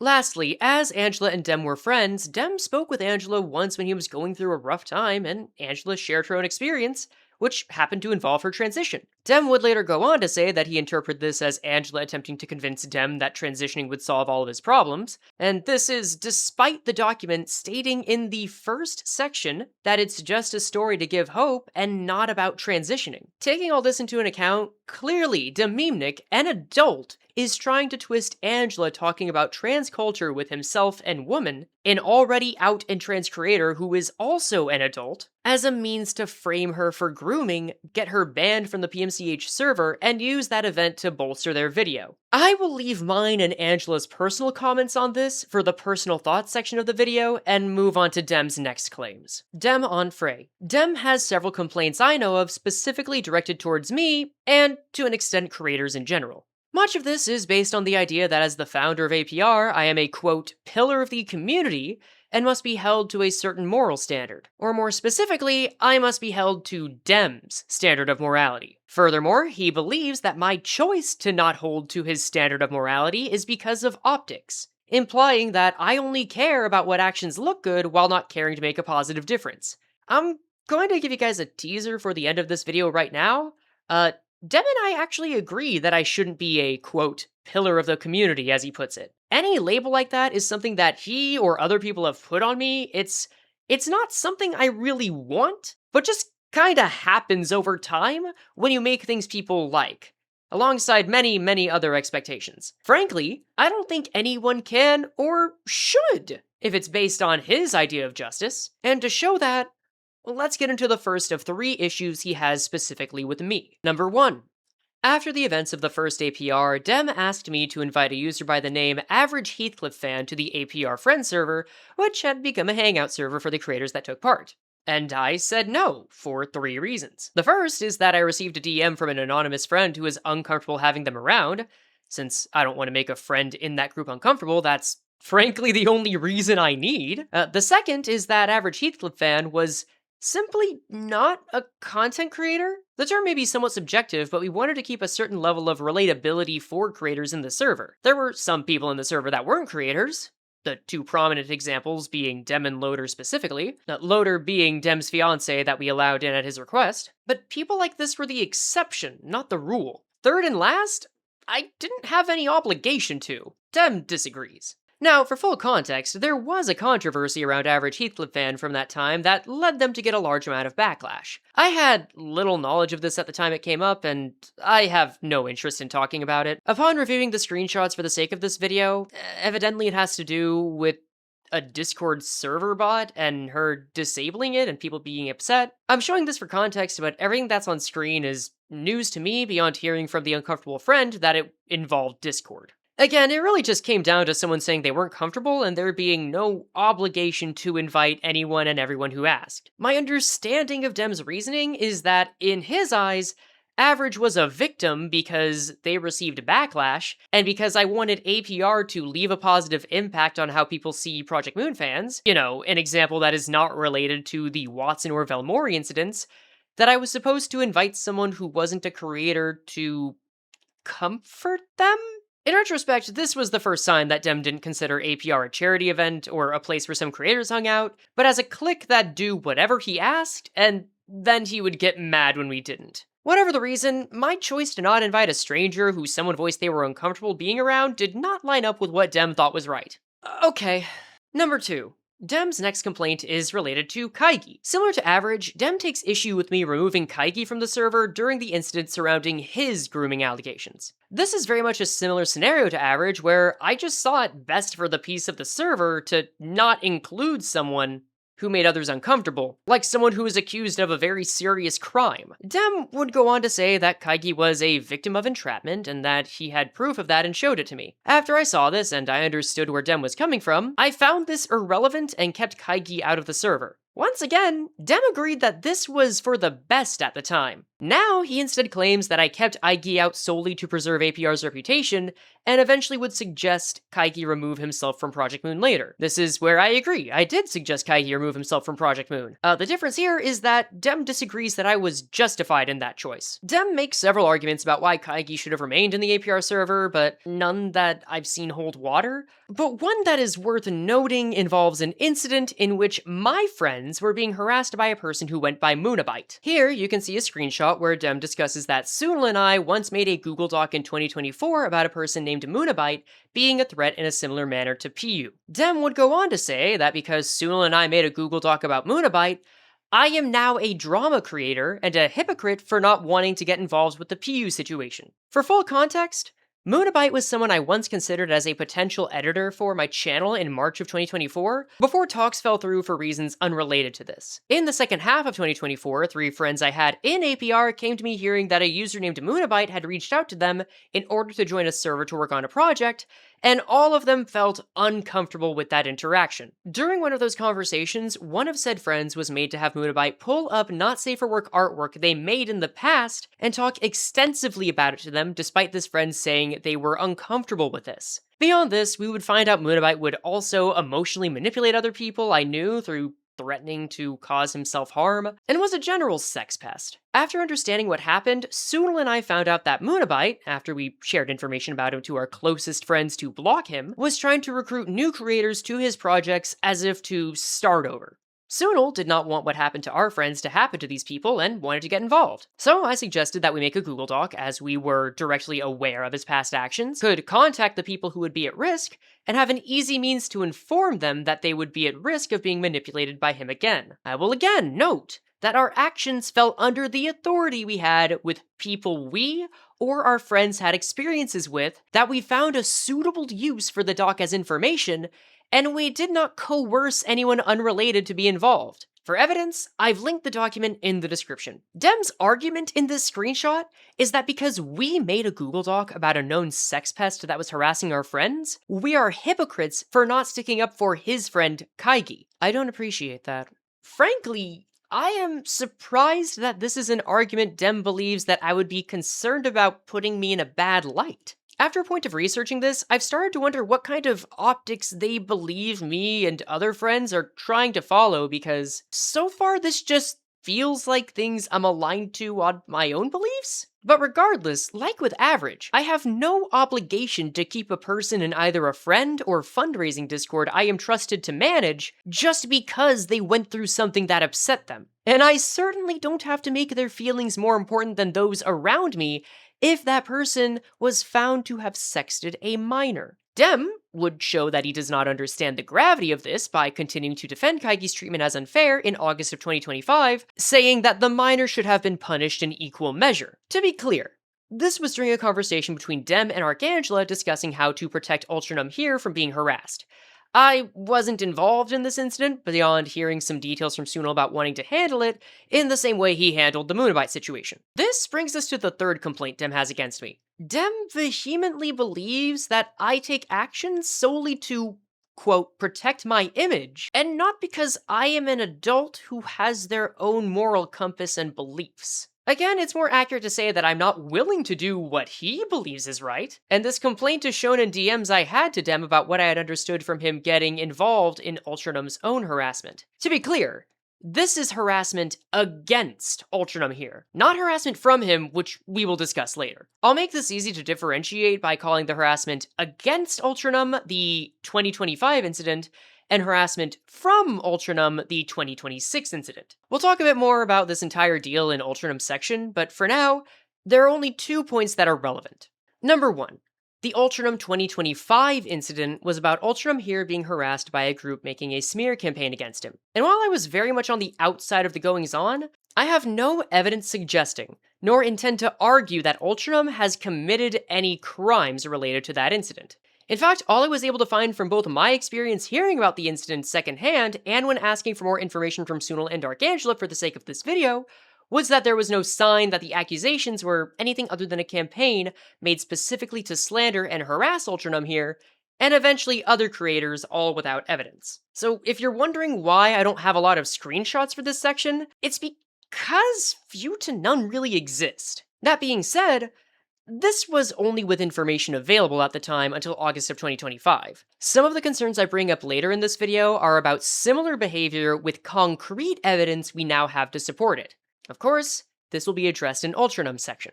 And then number 2, I was upset with actions taken to resolve the Ultranum 2025 incident, and spoke with both Dem and Arcangela about it. Before the incident ended, the group running it began to talk about making more campaigns against other creators like myself, Ezgu, Yokami, and several others, all without evidence. However, Dem and Arcangela expressed to Sunil that making a document to disprove all the statements about Ultranum was not enough to address the matter. When discussing alternatives, Angela suggested a means for making the group trying to slander Ultranum believe their IP had been grabbed. To be clear, Angela's plan was made specifically to scare them out of their tirade and then lecture them, and Sunil convinced her out of that because she did not know that counted as doxing in itself. Also, one of the people heavily contributing to that campaign was a minor, so that would cross a pretty major line. Again, that was a misunderstanding, and nobody there went through with any action similar to that. Arcangela did still lecture them, albeit strangely, but from my understanding, this was nothing harmful, just confusing.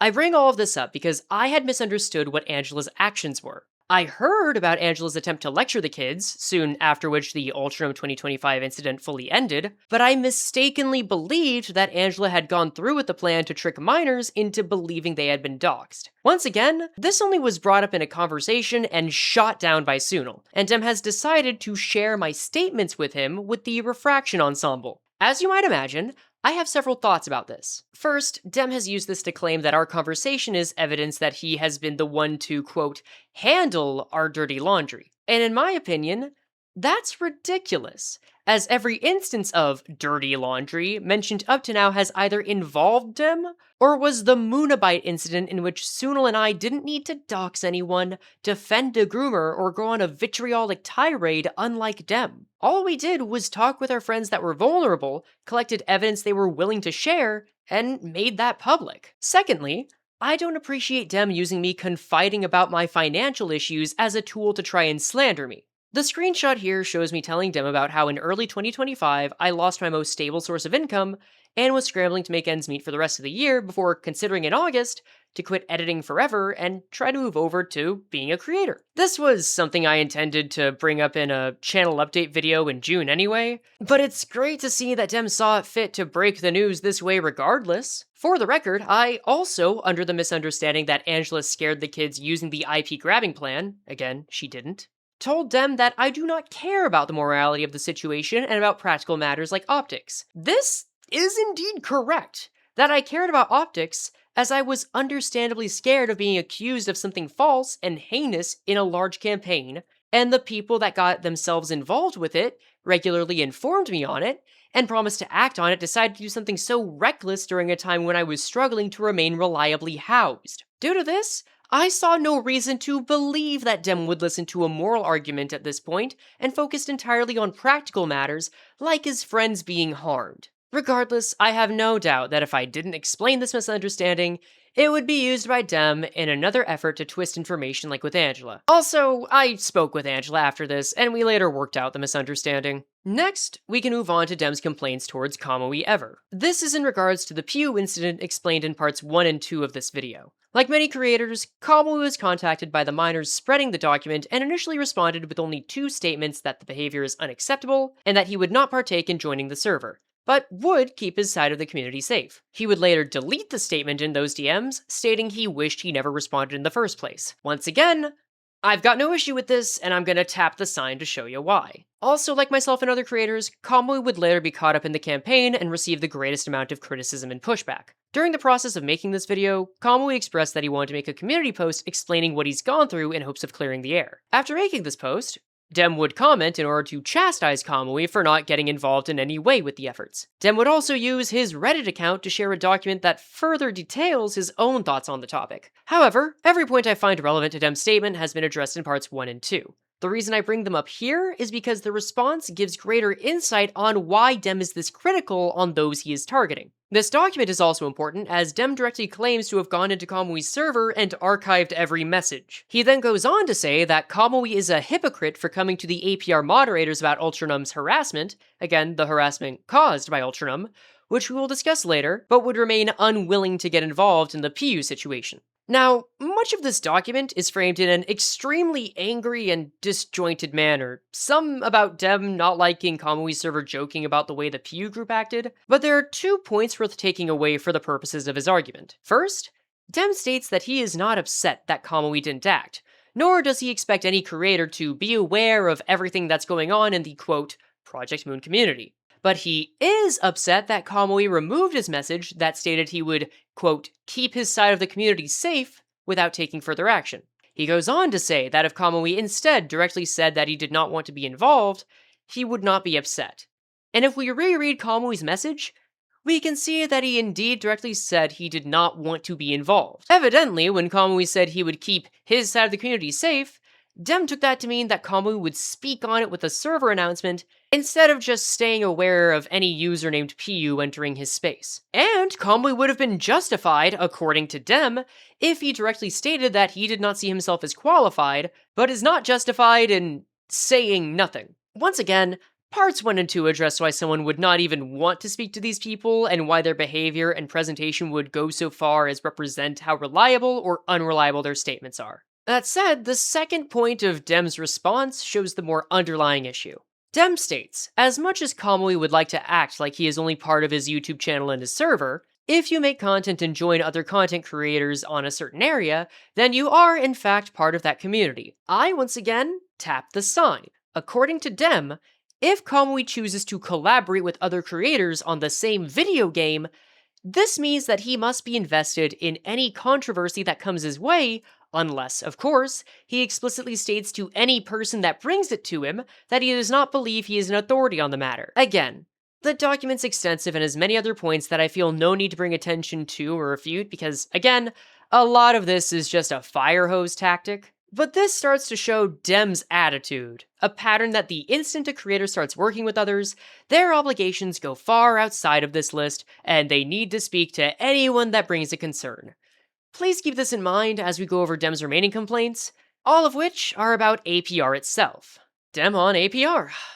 Dememenic's complaints about APR follow the trend that's already been established. He believes that because we wanted to bring something positive into the world, that means we must agree with him on all of his beliefs. He sees nobody speaking up on Kaigi's behalf as an injustice. He believes that he needs to be involved in handling dirty laundry because nobody else can, and he's using the recent events regarding the Piyu files to make a case that everyone in APR is just a fence sitter, just because they don't want to get involved in what isn't in their business or expertise. Furthermore, he's talking like APR is some institution that jointly makes choices on these matters, and that's just incorrect. I believe I've made the case that all of Dememenic's arguments are incredibly flawed and are only made to fuel his sense of Crusader justice under the belief that creators are meant to act as some governing body. But I believe that ultimately, this screenshot is the clearest sign of Dem's true intentions. This was taken from 2023 when Dem was involved in the doxing and harassment of Casual Watson. Dem talks here about being starved for the rush of dealing with drama and how she feels at home with it. And 3 years later,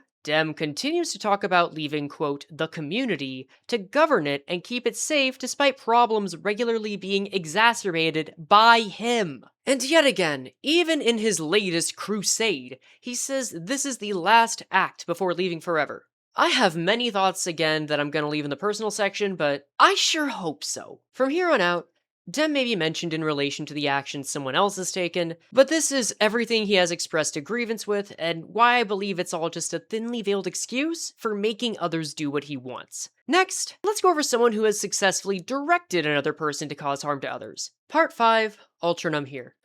Content warning, harassment, mentions of slurs, references to suggestive content of depictions of minors. Oh, and references to hate groups. At the start of this video, I said that my intention in writing it was to set the record straight. And that does not only apply to making accusations of other people. In order to do that, while I will be going over Ultranum's harassment of Kamui-ever and others, I also have to acknowledge that Ultranum has been incorrectly accused of being a child abuser in the past. The image on screen is a meme made during the 2025 Ultranum incident, in which this accusation was made against him by a targeted harassment and misinformation campaign. It mentions accusations of child abuse, contains screenshots including suggestive and not safe for work images posted in his server, and conversations from Ultranum's server. Now, after all I have found over the past couple of weeks, working with over 10 people to look into everything that's happened recently, I have to agree that I'm not fond of the culture that Ultranum has cultivated in his server. He allows explicit art, including art of underage characters, to be posted in general, and has used it to direct his members to harass other creators. None of this is anything that I am fond of, nor anything I intend to justify. And if the accusation the people behind this image were making was about any of these statements and had the level of concrete evidence that we do, then I would not have any reason to correct it. However, the fact remains that the evidence shown here does not show proof of Ultranum abusing children whatsoever, as he maintains this is an 18+ server. Now, I still don't like it at all, but if I'm trying to prevent misinformation, the least I can do is make sure that the accusations I advocate for in this video are ones that I can prove. Because of that, I will now prove that Ultranum has encouraged King-Dodo to harass at least 2 creators, Kamui-ever and Meat, does not enforce his own rule of banning explicit images of underage characters in his server, has allowed Dem, King-Dodo, and others to organize their efforts to slander myself, other creators, and APR, and has a motive to allow this video to come out, as it will allow him to lie about these actions. We'll start with the harassment. In April of 2026, I was approached by Kamui-ever in DMs with him saying that he was being harassed by members of UltranumHere's server, and that Ultranum was enabling it. Kamui went on to say that he waited a few months to speak on it because he knew APR was coming up. He believed that if he didn't say anything, he might go off on Ultranum if they had to interact. As someone who didn't want that to happen, we want peace while running a fundraising campaign, I asked Kamui for any evidence he had, since that was a serious claim. He then sent me 9 screenshots that I will show on screen now.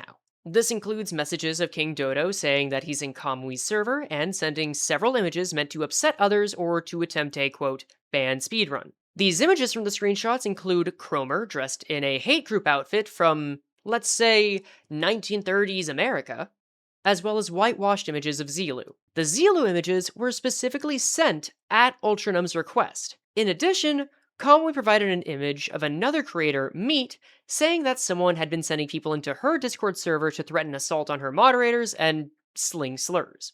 Now, I do need to tell you that due to the fact that I do not have a means to contact Meat, I cannot confirm that Ultranum is the creator who has been doing this. But I do have evidence, including Ultranum's not written, but spoken words, that strongly suggest this. I consider the threshold of there being concrete proof to there being an exact link to the person and the action.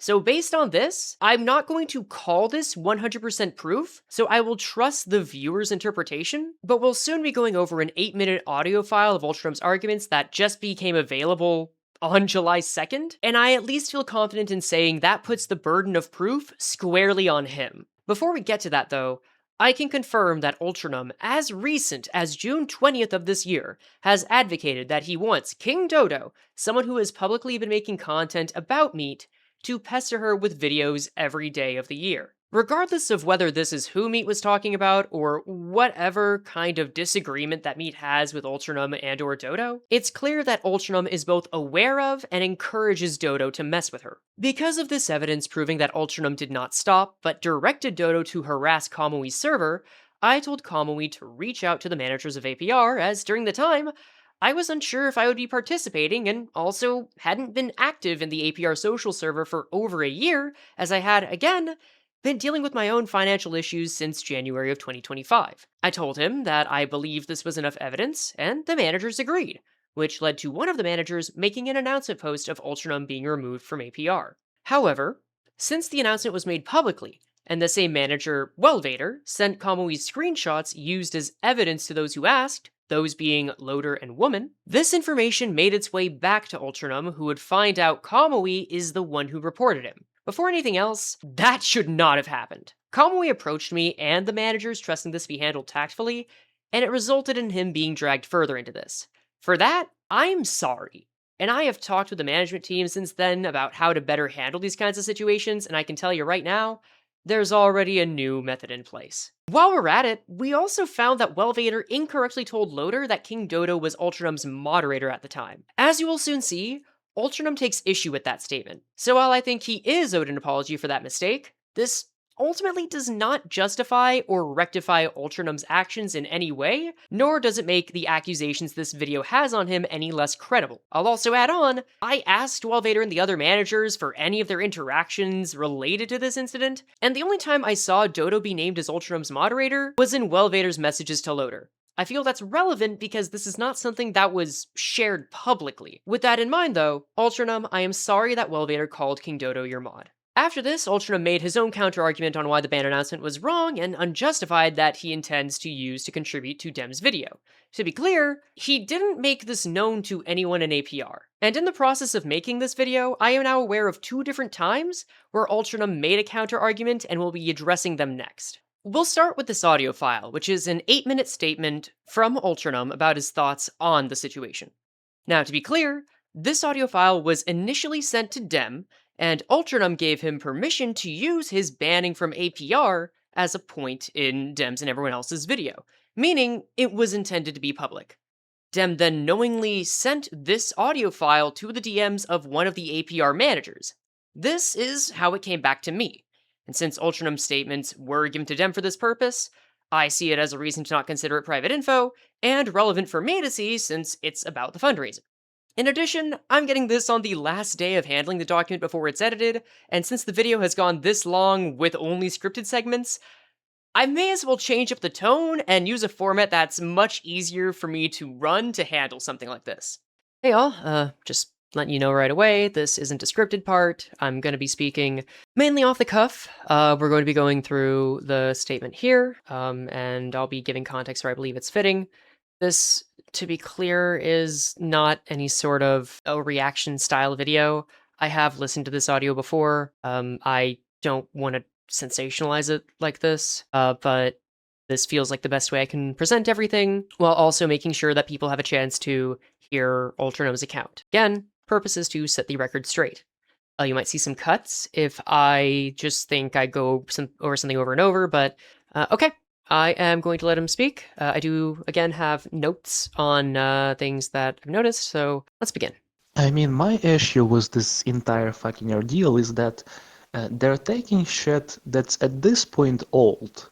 Like, they're taking shit, like, The Kamui screenshots are literally from the rerun of the Murder on the Warp Express.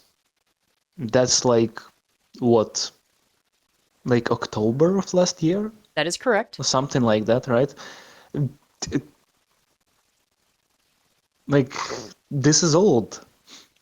After is from that, some I time ago. literally went on record saying that, hey, I don't think Kamui is like an evil person. We should maybe stop slandering him, especially considering that his titles after my call-out stopped being as clickbaity. And they Let's talk about this for a second. So to give context, within the screenshots that I received, Kamui's understanding of why Ultranum was acting this way was because he didn't believe that Ultranum cared for his content, mainly kit reviews, mainly like, being very positive or like outgoing with how IDs or ego that came out worked. What Ultranum is saying here is that he agreed that he did not like Kamui's way of handling things, but when I hear something like this, it tells me not that he stopped doing this because it's wrong. It tells me that he stopped doing this because he got what he wanted and made a YouTuber change their content through bullying him. Like, I think this statement alone doesn't prove that.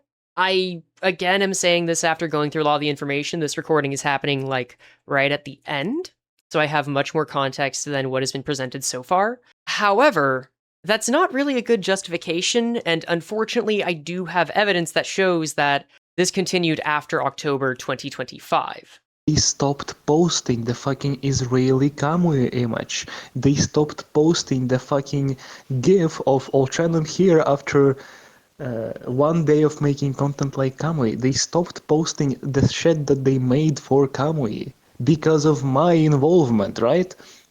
They didn't like... None of these things were created because of me.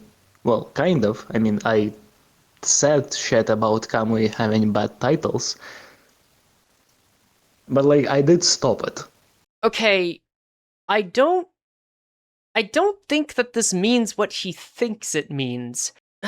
I'm conflicted on using an analogy on this because I'm concerned about what is an analogy and what is a joke, and I want to treat this seriously. But to me, this says, hey, I was in a room and I noticed that I didn't like how this thing was going. So I said, hey, wouldn't it be funny if it was on fire? And then I let that happen for a while, but then I eventually stopped it. I recognize that throughout a lot of this, and you'll hear it too, that a lot of the justification is that this happened a long time ago. Just because it happened a long time ago does not mean you're not accountable for it. And just because you eventually stopped it does not mean you're not accountable for the harm it caused. Directly. And then Kamui's name was not brought up ever, which is why the latest issue between me and Kamui that they can find is fucking Warp Heathcliff. And we are in the middle of a... Once again, no, this was a week after Warp Heathcliff. This was a week after he said he told people to calm down. Him telling King Dodo to send the whitewashed Zelu pics when Dodo was saying he was doing a band speedrun and sending several messages at the time, it happened after that. I am willing to say that, hey, maybe that was a one-off. Again, it still happened, and Kamui was clearly upset about it. And also, if I can just put this up right now, Ultranum is still saying that he hopes Dodo harasses and pesters other people. And that's from June, so I don't see this as relevant. April 2026. So, like what the fuck is this, man? There's been nothing, no fucking, no homework done on this shit. King Dodo is a mod. No, man. If you actually went into the fucking barbershop and looked at what people were talking about, King Dodo... I just saw the audio peak, I'm going to turn it down a bit. To Ultranum's credit, though, and I did address this early in the video, he is correct. Vader did say that King Dodo was a mod. That was a mistake. He's correct, though I will challenge that no homework has been done on this. I mean, again, we have this evidence. Isn't just not a fucking moderator, but he's actually denied access to the now new main channel of the Nest. He's a second fucking... what's it called? Second-rate citizen? Probably not. I think he means second-class citizen. Like, he's being discriminated against in the fucking server. It's not like we love him and he is our big fucking leader. He's just a guy who's here and who is very confrontational to a point where we made a whole fucking channel without him, because I don't believe in just banning these people. I think it's fine for them to state their opinions unless they're being super. He's being annoying, but he's not really just doing dumb shit, you know? So this is where we're going to agree to disagree. If there is someone you don't think is good in there, I don't think you have any obligation to keep them. In fact, this is my opinion. This is not evidence, this is my opinion. If you're having to make the equivalent of a second group chat in order to stop someone from interacting with you in a meaningful way or your community, I think that is grounds for banning them because the internet is a vast place. I'm going to say this directly to Ultranum because I genuinely think by the end of this, when I listened through it the first time, he is actually struggling. Like, there's a genuine struggle here that I do somewhat sympathize with to run the server the way he wants.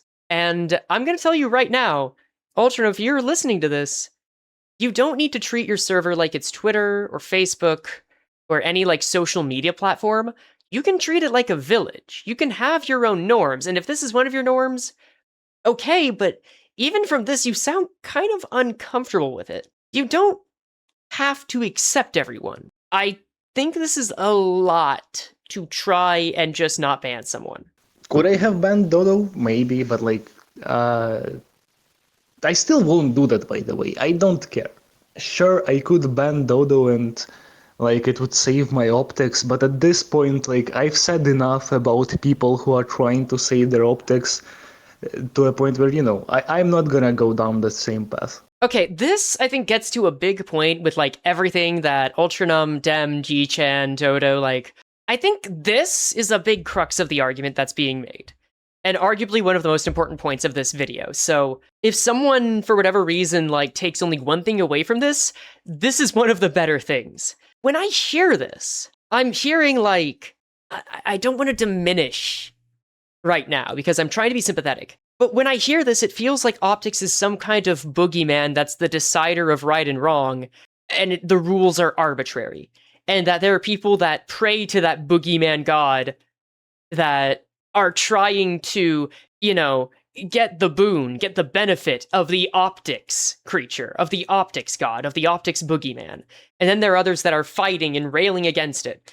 And I think that when you say, hey, I'm not going to ban him because I don't want to ban someone for optics because I'm tired of seeing people like that, I think this speaks to, I'm actually a little sad because it kind of convinces me that, at least for Ultranum, the concept of optics, and therefore the accusations that are made against myself, my friends, and the folks that are in APR, is like that we're trying to follow these arbitrary rules that don't make any sense without actually having, you know, agency or critical thinking or, you know, choices that we make through processing the best option, not just for optics, but because it feels like the right thing to do.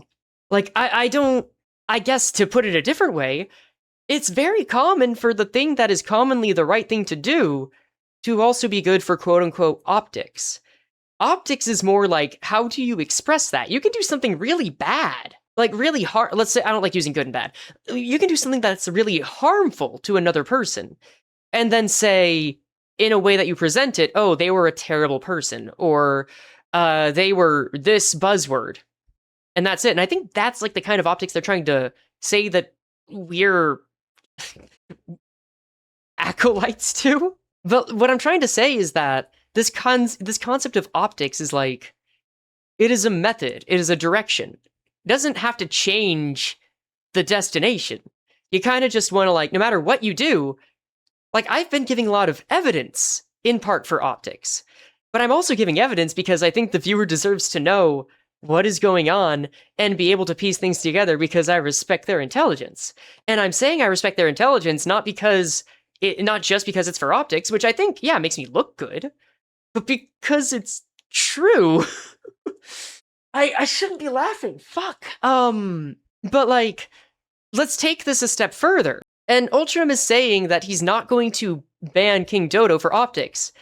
Ultranum is now saying that he's basically doing the same thing that Ultranum and I believe Dem, G-Chan, and us are being accused of. Remember, they believe that we're doing things just for optics, just to look a certain way, just to like look like the right thing or follow a narrative. That's what we're being accused of. And Ultranum is literally doing that, but in reverse. It sounds like King Dodo is an inconvenience in your space, and you've chosen to not ban him because you want to go against the concept of optics. Like, you've chosen to do the thing that is against thing you don't like. You've decided to vilify the concept of something that would ultimately make your life easier. Am I making sense? This feels like a kind of projection. This feels like you're turning this into a battle that doesn't exist, but still creating a mantra to live by that is on the side of one of the two sides you made up in your head. And that makes me sad. I've gone on about this for long enough. I'm sorry, let's continue. If he wants to talk shit, sure. Like, literally, all I want to be known is that no, he's not a fucking moderator. He doesn't get any preferential treatment. He actually gets fucking dragged through the mud on here. Also, you know, Nia, the point of the nest isn't just to keep Dodo out. It's also to allow me to say whatever the fuck I want without some one-day-old account joining and then screenshotting all of my messages and making a fucking post with the hashtag cancel Ultranum, you know? There's a different upside to the nest. Like, they're just looking at old shit, the fucking rape thread bullshit. I talked to Meat in DMs about it. This is behind the both of us. Did they continue to harass me? Well, harass in quote marks. Yes, but in the nest where you can't fucking see it. So like... Okay, so here's the other thing. Once again, good that you worked it out with Meat. I wish this happened with Kamui. Like, a bit of communication might have gone well. I don't know, again, I'm not privy to this interaction. I don't know Meat. Never spoke with Meat. I don't even think I could reach out to Meat if I wanted because of her, I think she's limited to only talking with friends or turns off friend requests or something like that. But like, I'm glad that you worked things out with Meat, but also, unfortunately, this also tells me that Meat's accusations hold water, so you did indeed do this. If you communicated to Kamui, perhaps that, you know, this is what happened and then apologized, things wouldn't have gone as far as they did. This might be in April, but clearly he already chose to not talk to Kamui, so I don't know. Again, this is just showing that the accusations made about Meat were indeed true, and no matter how long ago they were made, doesn't change the fact that this has now gone from a one-off issue to a serial issue. Not to mention that, you know, you're still saying you hope Dodo pesters her, and you've like shared that screenshot in June, and the surrounding context, you know, with it doesn't really change that, so I don't know. This doesn't really seem very convincing to me. All of this is just a shit ton of moot points being brought against me. And it's like, well, yeah, because of all of this evil shit, we're gonna kick him. And it's like, okay, if you want to kick me for optics, literally just say it. Literally. I mean, I will say it supports optics to kick someone that's a serial harasser. But again, just because something's good for optics does not mean it's the main reason something is done. Like, it's like saying, man, I love donating blood because I get a cookie. Like, you can be open and say something benefits you without feeling bad about it. Nothing has to be, like, entirely good or entirely evil. I feel like this is a weird black and white, you know, everything has to be entirely one way, entirely the other. I've made my point, let's move on. Just say, well, we don't think Ultranum is, you know, squeaky clean enough for our wholesome trans support organization, so let's kick them from this freaking place. And it's like, okay, fine, that would be good. But I mean, again, belaboring the point, but yeah, I just feel like this isn't acknowledging that the reason he isn't squeaky clean is because He harassed people. But you don't have to fucking lie about me and withhold a large amount of information about everything that's happening over on my fucking Discord server to make it seem like you're vanquishing an evil. Just say that you don't fucking vibe with me. I don't know where this vilification idea is coming from. I think my best guess is that in the announcement, like, a lot of the words used in there were basically every accusation made against him from Kamui and Meat. But the more I hear this, the more it sounds like that's not vilifying. That's just accurate.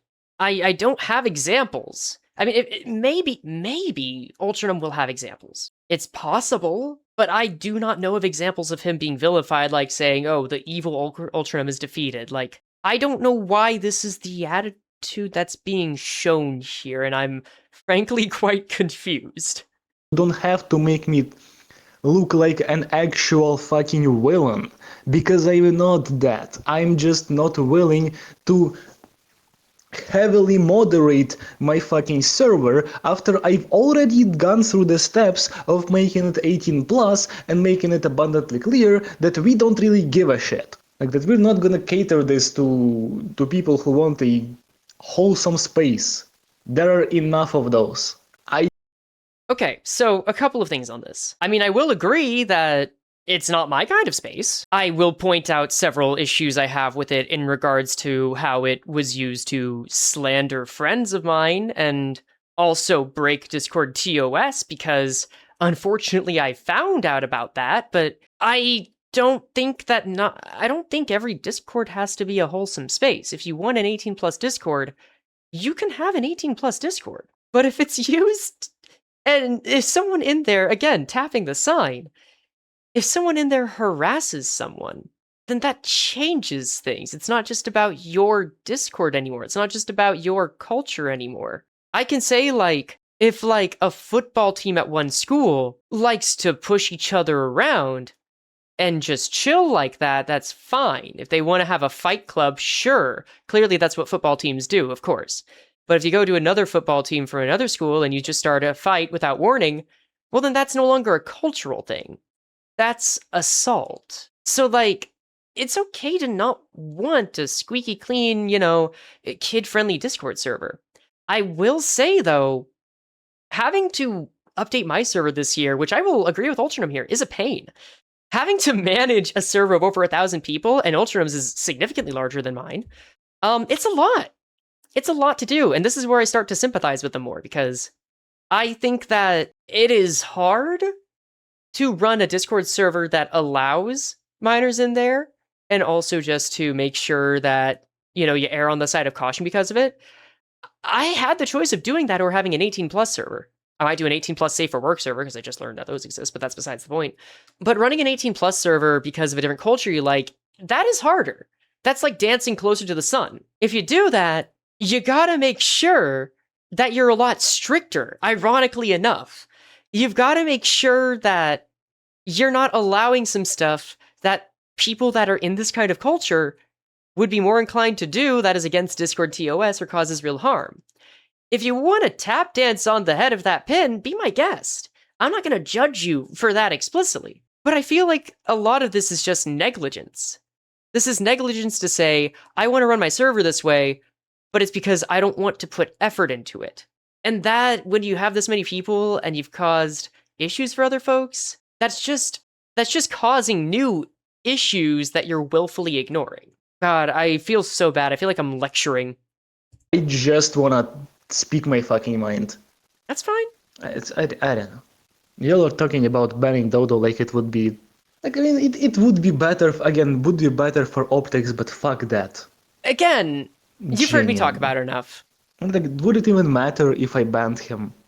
It really wouldn't. If it gives you peace, because they would just say, oh, but you did it too late. I mean, like, okay. Again, you're talking, after the ICE argument, 2 months ago. Guys, like, we're talking about the time of, like, the war pre-run. I mean, in regards to the harassment, it would be about as effective as an apology. I mean, this is my opinion, this isn't Kamui's, but that would show a desire to improve. Would it be too late? I mean, it would still suck that it happened. Yeah, I can't deny that, but, like, it would show that you're taking efforts to not allow it to happen again. think that's pretty major. And clearly, again, this is probably made in April, not June, but clearly Ultranum has continued to allow, Dodo and Dem to work together and support making his statement. So, like, I feel like this kind of defeats the point, You're allowed to kick people out of your server that you don't want in there, man. I'm just going to reinforce that. I feel like you might not be comfortable with that concept, but I want you to know you're allowed to do that. Fall of last year. Again, the time doesn't matter. Like, I mean, I don't even think Dodo was very annoying at that point to warrant a ban. So, like, this is just bullshit. I get it. I probably should contact Validator about this. I don't want to go back to APR, but That's okay. really don't want a big-ass fucking message mentioning my name multiple times to also just be filled with lies and incomplete information. And then when you ask for proof, you get, oh yeah, we believe King Dodo is actually a moderator. Well, Vader is on the fucking server, he can press on the head of... I understand he's frustrated about, when asking for proof, that Vader got King Dodo being a moderator wrong. That's a fact. He got it wrong. But also, at this point, I feel like we have enough proof to say that these were accurate accusations. This isn't vilifying. This was, unfortunately, the truth. And I don't think pointing out that King Dodo wasn't a moderator changes that. If you don't want to be an APR, that's okay. No one's going to make you. I know you're not saying that. I might be shadowboxing at this point, I'm sorry. King Dodo and see whether he's a moderator or not. Fuck you mean you believe? Do your fucking homework before slandering a person. You know what?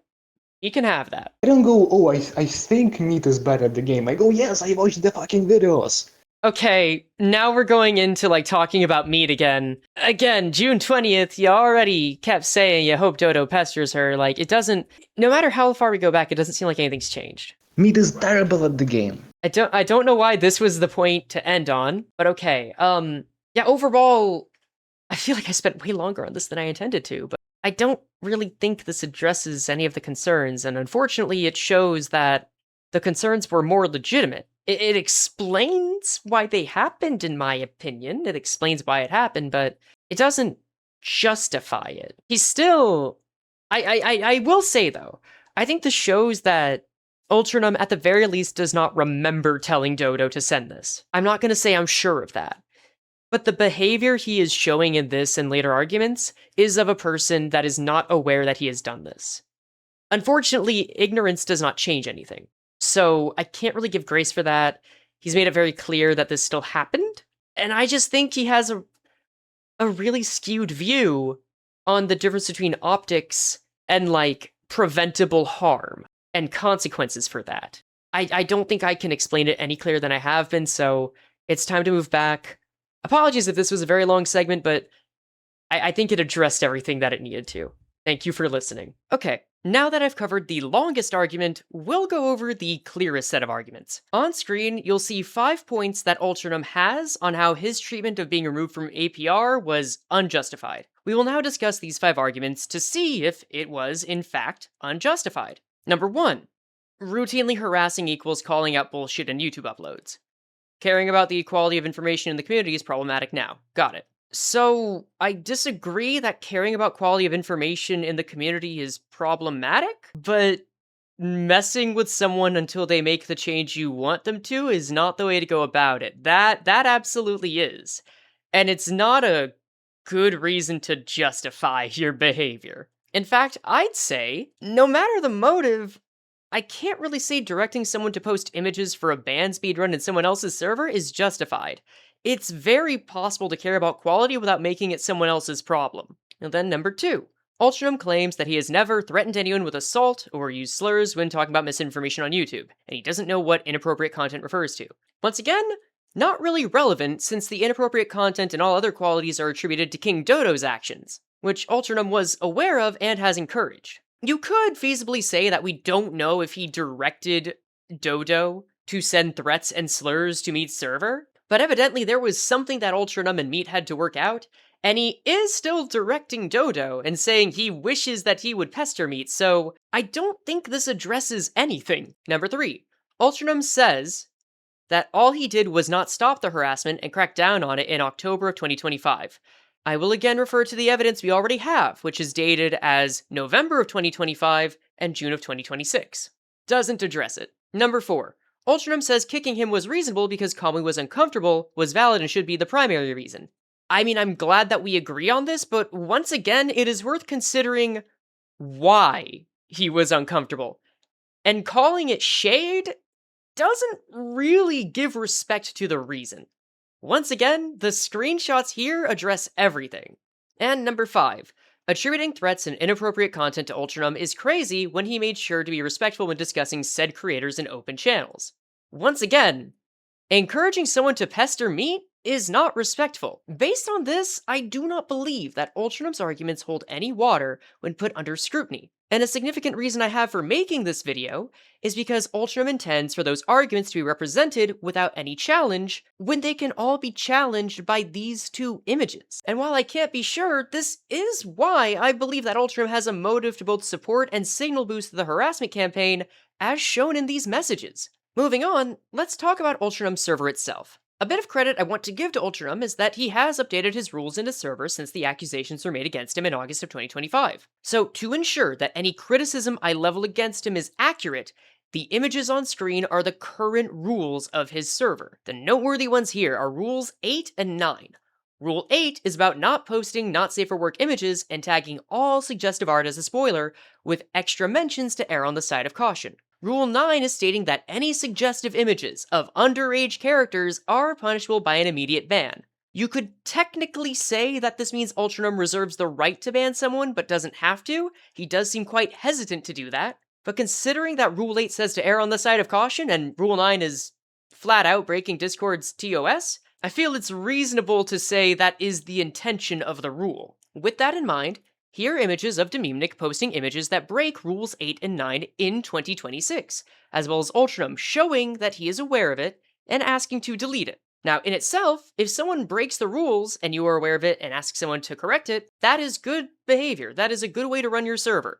Or if a mod does it in your stead, that is fine. However, a member of Ultranum's server has checked to see if Dem is currently a member in it, which he is. So clearly he was not banned. Now, this does also show that Dem joined the server on February 2nd, so based on the dates of the screenshots, perhaps when Ultranum said that this action was punishable by a ban, he meant 1 for 10 days. But either way, the implementation of the rules on this material seems quite inconsistent. And then lastly, here are screenshots of Ultranum being present in conversation with Dem and Dodo in his server talking about the plans for the video, proving that Ultranum knowingly allowed and participated in a plan to slander other creators. Overall, Ultranum's statements and actions show a pattern of anywhere from negligence to uphold his own rules in his server, and that he has both outright lied or is concerningly unaware about the actions he has taken in an attempt to avoid responsibility.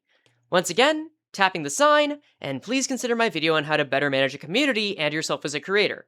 I specifically invite Ultranum to check it out as well, but thankfully, now we can move on to a matter that is still relevant, but at least less upsetting. Part 6, G-Chan. Content warning, mentions of racism, general homophobia, and mentions of slurs. G-Chan is a creator who previously made meme videos and highlights about Project Moon's games, and started well before Limbus Company came out. He hasn't caused harm against a private person like Dem has, nor has he harassed other creators like Ultranum, but as the purpose of this video is to set the record straight, and G-Chan is planning to make a video on his experiences related to APR as well, we will still be addressing his criticism, concerns, and actions. In June of 2024, a creator named Guardian Z made it well known that he was not fond of the LGBTQ community, as well as people of various races and creeds. As this was done on Twitter, this resulted in many people voicing their displeasure at these statements, and a creator named Safera Denoma, who has a YouTube channel in which she talks about online controversies, covered Zed's statements and response. She also asked for people to not harass him, and promoted APR at the time as a means to offset the negativity of the topic. Sunil also made several statements on the matter, which included explicit requests to not harass Zed over his statements. In spite of this, people did indeed harass Zed by sending messages to his work email, which is not acceptable behavior. In response to this, G-Chan made his own video on the topic in an attempt to address how much of an issue harassment is and why it's inappropriate. Unfortunately, his video was executed in an extremely poor manner. It was framed as a neutral stance, put both Zet and the people criticizing him on the same level, rather than separating the folks harassing Zet from the folks criticizing Zet. In addition, the video focused only on Zet's homophobic statements. G-Chan's video did not discuss Zet's many other statements on various topics that all boil down to him calling anyone that isn't white subhuman. So, equivocating the people that criticize Zet's homophobia with the person who openly supported the neo-Nazi movement on Maine was just not a wise way to present this discussion. To give G-Chan credit, he was intending well in order to make a PSA preventing harassment. This is not a matter of poor intent, this is a matter of poor execution. On top of that, though, G-Chan misquoted Sefera Denoma, misrepresenting what she said in regards to Zet's artist, which caused people to harass her. He also mentioned Sunil, quote-unquote, backing down in harassment against Zet when he told people not to go out of their way to mess with him the entire time. As you might imagine, both of these statements about other creators were inaccurate. So, Sunil and Sefera then got backlash directly from that misinformation. As you can see here, this commenter came from G-Chan's video and believed that Saf had advocated for Zet getting messages in his work email, which is false. Seeing this, Sunil reached out to G-Chan to talk with him about the flaws of that video, and the two initially butted heads. Sunil argued the flaws I mentioned earlier caused real harm, and G-Chan saw Sunil's arguments as an attempt to get him to, quote, capitulate to him. Eventually, Sunil decided to make his own video and made a script first that, in his own words, was way too harsh on G-Chan. To be clear, the first script never was made into any video on Sunil's channel. Dememenic then reviewed that script and suggested that Sunil tone it down, though he did agree that G-Chan's video was dangerous and that he was out of his depth. Dem would then get both Sunil and G-Chan to talk by mediating, and they eventually agreed on how to proceed. Sunil would make his own video, which was reviewed and approved by Dem to make sure that it was criticism in fair measure. And once again, Dem and G-Chan indeed signed off on Sunil's new script before he released his response video. You can even see here that Dem said, "It looks good." Sunil then posted his correction video, which G-Chan then advocated for his viewers to watch, and later decided to enlist his original video due to making a new one that was better at making his points against harassment. He did allow Sunil to link to his original video as evidence, and all three of them were on the same page and may not have interacted much, but everything seemed to be on good terms. There are a few other nuances about the matter, but I'll just leave links to the videos by Sunil, Sefera Denoma, and G-Chan in the description should you want more context. As always, please don't send any vitriol against them. I'd like to remind everyone that these are all videos from 2 years ago, so any criticism you give now is going to people who have had a wealth of experience that they did not have at the time. You might be criticizing them for something they already well know now. That being said, this is where the matter ended for some time. All seemed to have settled until May of 2025 when preparing for the second year of APR. While I wasn't the acting manager at the time due to my financial struggles, I was informed that several creators were invited to the event by that year's management team and received several DMs from folks that felt uncomfortable being around these creators. This came down to the original APR being made up of creators that got along with each other to raise money for charity, and then the management team for APR 2 wanted to try and get as many creators involved as possible. The thought process was that the more people were involved, the more money they could raise for charity. The only issue was that the server that was made for the original APR, and turned into a social server afterward, was also the server used for APR 2, meaning that anyone that was joining the charity was now in a social server where people had spent the past year having conversations between each other and bonding. So as a result, if someone new was invited to the event, it would have to be someone everyone who was already in that server was comfortable with. And trying to get as many creators as possible led to quite a few former members contacting me, despite me not wanting to be involved, about their concerns with infighting starting before the event. Now, what y'all don't know, this is no longer an issue, as starting with 2026's APR, I've chosen to overhaul the way the system works to no longer need that server, but we'll talk more about that in the APR history section. One of the creators who was invited this way was G-Chan. To be clear, G-Chan was not a part of APR before this. I was informed by Sunil and a few others that despite G-Chan's public statements, he held a strong grudge against Sunil and only joined APR in 2025 in order to make sure they would not, quote, convert his friends against him. I asked for evidence, and this is what came up. In these screenshots, you can see G-Chan stated he loathed Sunil with every fiber of his being, and saw APR as a den of snakes. It's also worth noting that G-Chan's friends, including Dem, told him that it was a bad idea for him to hold on to these beliefs or try to join APR in this condition. Considering that this wasn't a professional attitude to have during a charity fundraising event, I reached out to the management team at the time and told them that it was a bad idea to invite G-Chan, to which they agreed and removed him from the server. We also talked about how important it was to keep the peace since this was a large event with so many personalities, and making sure that people didn't start fighting when they were supposed to be raising money for charity was a big part of it, and they then understood. Again, we've got a new system for this now, so the same issues won't come up. I'll go over that later. Here's Sunil's statement on how this happened, as Dem is the person that informed him that G-Chan held a grudge, which led him to contacting me. Here are the screenshots of the interactions Dem sent to Sunil of his friends recommending G-Chan to let it go, which he clearly has not.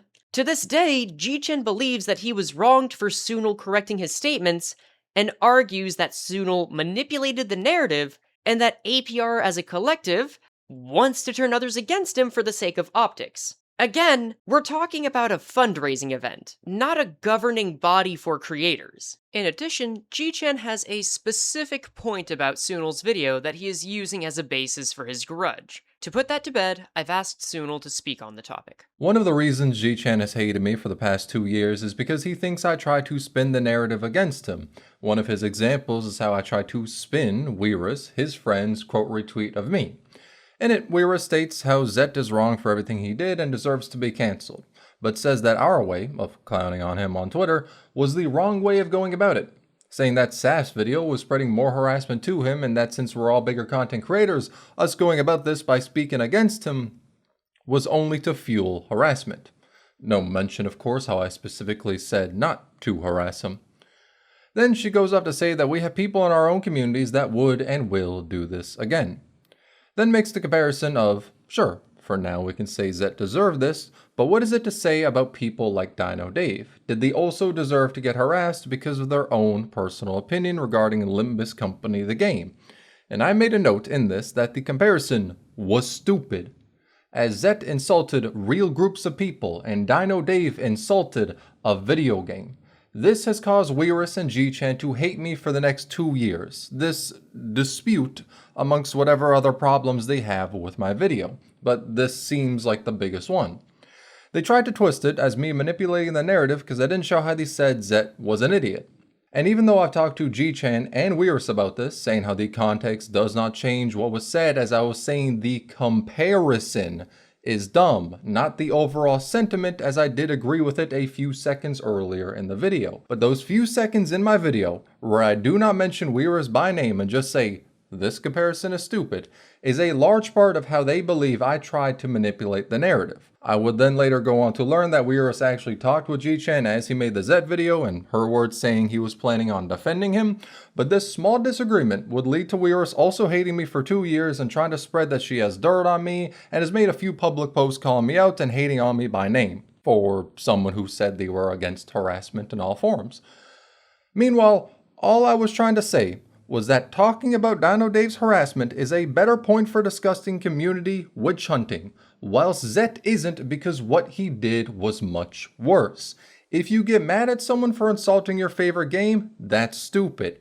If you get mad at someone for calling you subhuman, that's pretty understandable. Saying you hate Zet does not change the fact that the comparison, which is the only thing I talked about, was stupid. Yet after 2 years, and G-Chan even saying his perspective about this in his second video, he still hates me over this amongst everything else. Now, while this is where the actual events end, I would like to take a moment to address some nuance on what a creator's responsibilities are for preventing harassment in their statements, as that's relevant to G-Chan's grievances, and a lesson I believe is worth anyone watching this video learning. You've heard me say several times that I don't believe anyone here should be harassed, and have even given an alternative to doing that to anyone that feels upset at the people I've mentioned in this video. You've also seen why I have said harassment is a net negative for everyone involved, and that even with these disclaimers, unfortunately, some people will still likely act this way due to the law of large numbers. At the same time, if this was used as a reason to not discuss sensitive matters, then we would never have any real discussions in the first place. So not saying something is not an option. So because of that, I would like to explain the difference between avoidable backlash and unavoidable backlash from creators that discuss a certain topic. As someone who previously experienced backlash on Twitter earlier this year, I can agree with G-Chan that, yeah, it's not fun to go through at all. Once again, the second video will cover this too, but all you really need to know is that I made a video that led to some people being upset with me due to how a subject matter was handled. While I've got my own thoughts about the criticism and backlash I received at the time, I wouldn't by any means consider that a witch hunt, to use the terms that G-Chan has. All the backlash I received was done in a public forum, mainly Twitter and then some in YouTube comments. While some of it was personally upsetting to see, this is less of a targeted effort to harm me, and more of the unfortunate feature of the internet that's present in all communities over a certain size. I don't condone it. In fact, I think it's a pretty troubling part of being on the internet, but I do think it's wishful thinking for any creator to say that a heartfelt video to any large group of people they call the XXXX community is going to solve the matter like G-Chan attempted with his first video, or even how Sunil did in his State of the Internet video that came out before this incident started. This is why I'm directing my criticism against specific creators, as addressing the specific behaviors of a few people is more constructive than a general statement about how this or that community should be better. More on that later too. All of this is to say that G-Chan believes that Sunil's response to him was an attempt to direct harassment towards him in a manipulative effort. However, as we have seen that G-Chan spread misinformation on Sephara and Sunil and poorly represented the matter, G-Chan caused avoidable backlash against them both. It was the mishandling of G-Chan's essay that led to the response, rather than the purpose of the essay itself. In turn, Sunil's actions corrected that misinformation in a manner that both Dem and G-Chan publicly stated they accepted, which led G-Chan to get backlash. The difference here is that neither version of backlash would have happened if the original video was handled better. In other words, Sunil's video caused unavoidable backlash because he corrected the matter with facts, and G-Chan's original video caused avoidable backlash because it needed to be corrected. The point is that it's not accurate to say that someone correcting you is making you the target of a witch hunt, as so long as someone can prove what they say with facts and makes a reasonable effort to prevent harassment, they've done their part to try and stem the inevitable backlash of the internet. Or to put it simply, all signs that I see point to G-Chan holding onto a grudge that was caused by his own actions, and that his peers actively tried to talk him out of having. And now he is using this to justify joining a harassment campaign after he tried to speak out against harassment. That's all I can really say. I've got nothing else, let's move on. Part 7, c-kingdodo. Content warning, transphobia, harassment, mentions of doxing, threats, mentions of explicit images of underage characters. And then lastly, we have c-kingdodo, who I have very little to say about. His actions are only relevant in that he's enabled the others I've already discussed. He hosts the server where this is being organized, is using Dem's document to create this video in the first place, and has acted on behalf of Ultranum to harass other creators. As I previously showed, his videos display a lack of good faith, and I still consider it grifter behavior as previously defined. If what I've already shown has not convinced you that his actions are not ones of a credible person, I don't think I can. That said, I still don't recommend harassing him for the regular reasons. But on top of that, also keep in mind he intends to make a video responding to comments he's gotten on his past videos. So, if you don't want to feed the fire, this is another reason I suggest using the don't recommend channel button instead of sending an angry comment. So, to recap, Dememenic is a serial harasser that has doxed a former Project Moon employee, leading him to receive death threats, and has shared the private information of several people he once called friends because they did not follow his specific beliefs, is making efforts to frame a trans creator as a groomer, while insisting it was immoral to not include someone who was found to be a groomer, and is supporting an effort to stop an annual Pride Month fundraiser, in large part because he finds himself at home with being involved in drama. UltranumHere has harassed several content creators by encouraging that behavior in his server, has allowed Dem to remain in his server after he both posted and made it clear he has hundreds of gigabytes of explicit material of underage characters while in there, and is planning to signal boost Dem's project. G-Chan's role to assist Dem's project is to make his own video to explain why the video he and Dem agreed should be seen is an example of Sunil being a bad actor, and King-Dodo is enabling them in those actions through one means or another. I believe I've made my case ostensibly clear as to why this is unacceptable behavior, and why the actions they intend to take are not justified, and will now move on to the next part of setting the record straight, updating you on how APR has worked up to now, so there are no misunderstandings. Part 8. APR's History and Future. Content warning, I guess, maybe homophobia? Because that's what it's trying to prevent in a way? We're past a lot of the ugly stuff right now, I'll tell you that much. As discussed, Absolute Pride Resonance started as a casual idea between myself, Sunil, Wellvader, and a couple of others in order to run a stream to give people that liked Project Moon something to look forward to after the Casual Watson and Vellmori events back in 2023. It ballooned from that into an event that lasted a whole month with weekly updates, donation goals, and the people coming together to make friendships that they never expected to going in. Not everyone became close, but enough to want to keep the connections after the event ended, so that's exactly what we did. There isn't too terribly much I can say after the fact, other than that it acted as a hub for these creators for some time. This server acted as a hub for these creators for some time.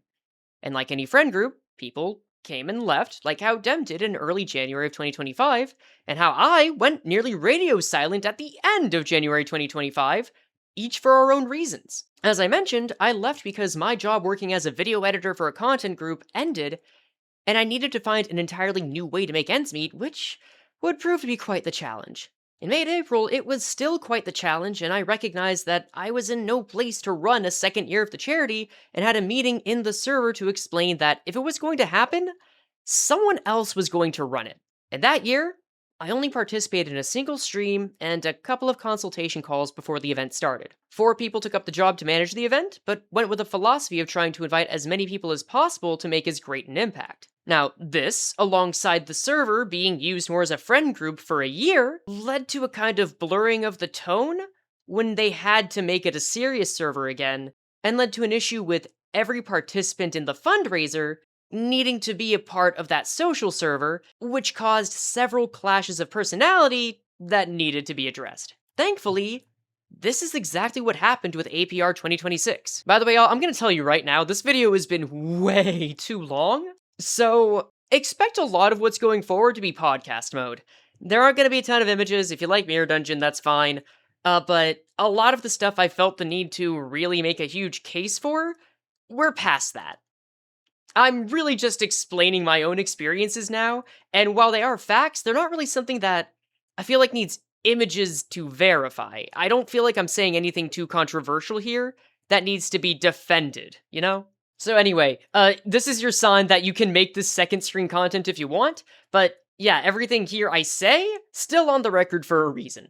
Anyway, while I'm still not as financially secure as I would like, which I will talk more about in a very overdue channel update, may as well pull the trigger on that now since my life issues have been already shared with Total Strangers as is, I was in a better position to be more hands-on as a part of the management team this year. To be frank, I started off as being just a more direct consultant, and then eventually took on the job of being the project lead like in year 1, just with help from some of the managers from year 2. And I'm happy to say that this made the job of running the event so much easier. Alongside that, we changed the entire format of APR this year to a new one I plan to use for the foreseeable future. Instead of making use of the old server from the first 2 years, I wanted to remove the idea of APR being a friend event and more of a fundraising event between creators that could be used to let people become friends. For anyone familiar with the Yogscast Jingle Jam, we used a setup similar to that. For anyone who's not though, well, from this latest year and onward, I have directly chosen who will be on the management team. And then before the event, we made an application form that creators could use to apply to be a part of the fundraiser.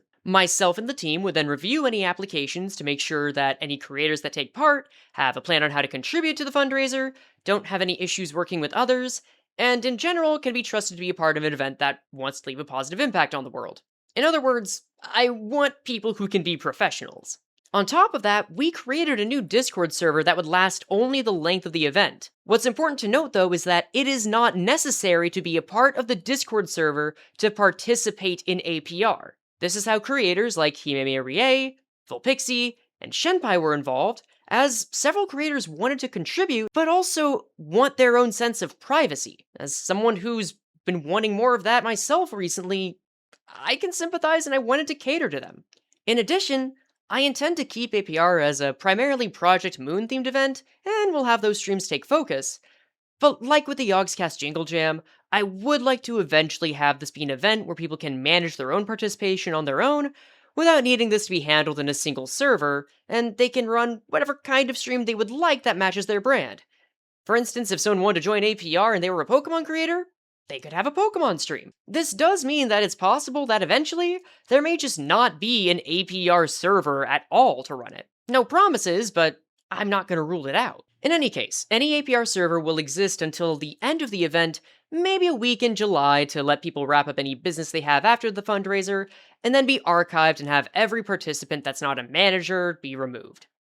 Honestly, I'm not even sure if we'll just archive or delete it, depending on what use the archives have, and considering, well, past experiences. But in either case, the event going forward will not make use of an ongoing server, though anyone else can make a server with any friends they made if they like. I've also asked the moderators of the original APR server to move forward, assuming that it will not be associated with the fundraiser, and am no longer taking any management role in that server. In fact, I might just leave it, though I don't know at the time. This is less because of the recent events and more because I already wanted more control over how the fundraiser is handled this year, and specifically wanted to lean more into treating this like a production event than a casual friend event. Also, I've been barely active in that server for the past 18 months, so it's not like much would have changed. Beyond that, I'll likely change the way any part of the event is managed as I see fit, just because that makes it easy for me to be accountable for the fundraiser. On that note, the way sensitive reports, like the one involving Ultranum, were handled was unacceptable. That needed much more subtlety and tact than the way it went, and led Ultranum to find out who reported it almost immediately. I think it's clear that if someone feels unsafe, they should feel comfortable speaking up without retaliation. While I still hold Ultranum accountable for his involvement in that retaliation, as the person taking ownership of the fundraiser, we've already set up a new way to handle similar reports and have it in place, and I'm giving the managers feedback after every APR so that they can do better, and they can tell me what I can do better. Now, I know a lot of what you're hearing may sound more business-like than what you're used to from a YouTuber, and that's because, frankly, I've come to learn that a lot of what I say is more business-like than what people have come to expect from a YouTuber, even people much more experienced than me. But this is how I want to run the event, like a professional. So, I'm gonna talk about it like how I would talk about my YouTube bracket with the 2 contractors I currently have, or like the office job I had for 4 years before getting into content. Again, more on some of that in the channel update. That being said, this covers just about everything related to how APR works, minus one detail. 2026 is the first year where we didn't have any donation milestones. This is something that was present in years past when this was a new event, and we wanted to give something for people to shoot for. For instance, in the first APR, I agreed to rank everyone in Project Moon as a milestone, which took over a year and led to these 4 tier list videos. Similarly, we had a reward for the $10,000 milestone in the first APR, which would be Archangela making a video called Lobotomy Corp 3, a finale for the popular series of Lobotomy Corp videos she has. Like with ranking all the characters, this and other donation goals ended up being much larger of a task to complete than expected, and as of now has not been completed. Because of that, and the fact that it's just easy for creators to get caught up in an idea that's bigger than they expect, starting this year, I'm just keeping it simple, and there are no longer any goals that are going to be promised by the fundraiser itself, and any creator can independently offer them as they see fit, but no one's ever obligated to make one. That said, Archangela has a statement that she wanted to make on the topic, which I'll play now.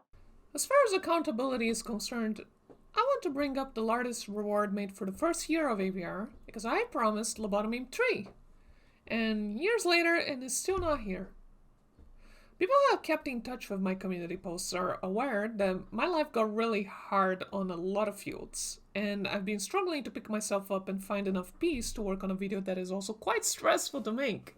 I mean, almost the entire Project Moon community is waiting for it. That's not something to be taken lightly. I know I owe this to the community, and I fully intend to deliver this video in the future, but if I were to destroy myself doing it, then what would be the point? Would it even be the best possible version of it? I think people trust me to do it, and I'm not dropping this project, obviously. I've taken courses, and now I have 4 different degrees of editing and digital art, all of that while being semi-homeless and facing health complications just to deliver the best. But the harsh truth is, I took a risk. I bid more than I could chew, and I hoped life would be fortunate enough to allow me to pursue this project, and I lost the gamble. I apologize for how long it's taking me. I believe APR has learned from my mistakes when tackling donations and of his goals and reasonable expectations when it comes to delivering what was promised. So because of all this, I think it's only fair to have some kind of feedback form. As Angela mentioned, she is still working on the project, but I would like to see if there's something else, either for next year's APR or in general, that could work as a little interest. I won't make any promises on what comes up. I know for a fact I'm going to have a lot of catch-up work to do after this is over. However, there's a form in the description that'll allow you to leave feedback on the APR fundraiser itself and offer an idea on what you would want to see going forward. Now, to be clear, if you're going to try to recommend a certain creator get involved, that's gonna be rough. If it's someone from Project Moon, then if they know about it and are interested, they'd probably apply, and if they know about it and aren't interested, well, they won't. I feel like we've scraped a good amount of the likely candidates from the Project Moon space. And if it's someone outside of Project Moon, maybe? I can't really promise anything because there is still this line I don't want to cross, where I only really ask people to get involved in projects I'm on if I think that it would be a natural fit. And while I did this with Vulpixie and Shenpai, that was just a very, very small window and coincidence. So I'd focus this on just perhaps any grievances, or anything you would think is cool in general. Even a stream idea would not be a bad submission. I'm not going to say that's all you have to say, but when it comes to people, gauge your expectations. In any case, this is just something I'd like to try, as after 3 years, feels worth making a way to leave feedback anyway. But with that, we've addressed everything related to the harassment campaign and APR itself. Now that everyone's been held accountable, how about we move on to solutions? Part 9, the Project Moon community doesn't exist. Content warning? Clickbait, I suppose. We've talked about a lot of different upsetting incidents in this video, and I think it's worth asking, what can be done about it? Now, to be fair, several of these incidents are from over a year ago. And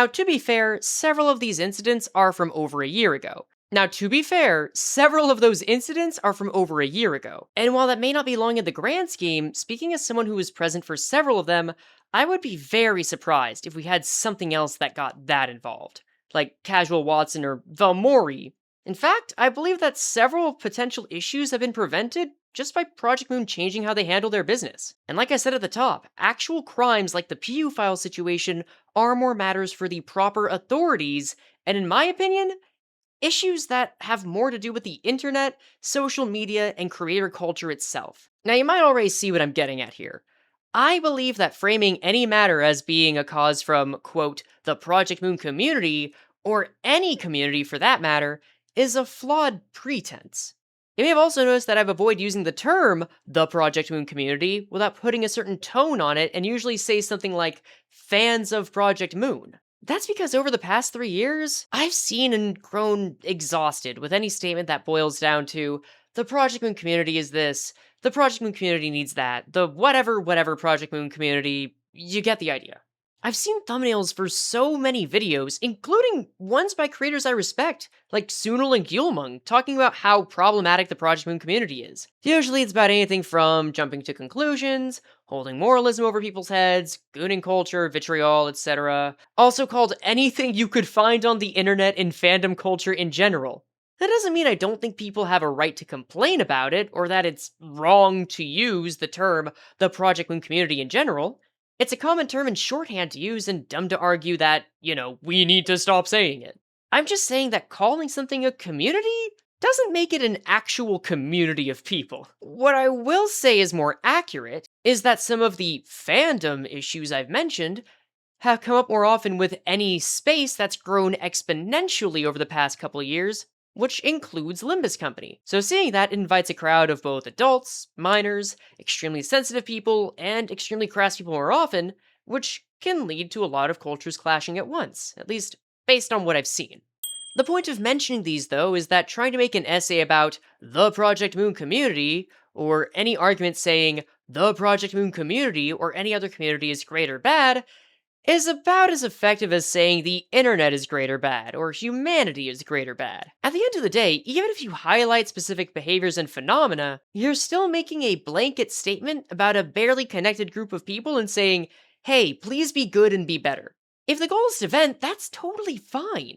Again, using the term community is shorthand and for good reason. But if the goal is to make a positive change, I don't know, man, that feels like wishful thinking to me. So, to summarize, I believe the argument that the PM community needs to change is about as effective as telling people to recycle as a way to fix pollution. It's a flawed idea because the average person doesn't move the needle in a significant way. That's good for the average person to check themselves, but it's not a catch-all or even practical solo fix. So if talking about the Project Moon community isn't constructive, then what is? So you mind if I tap the sign again? It's what I've been talking about throughout this entire video.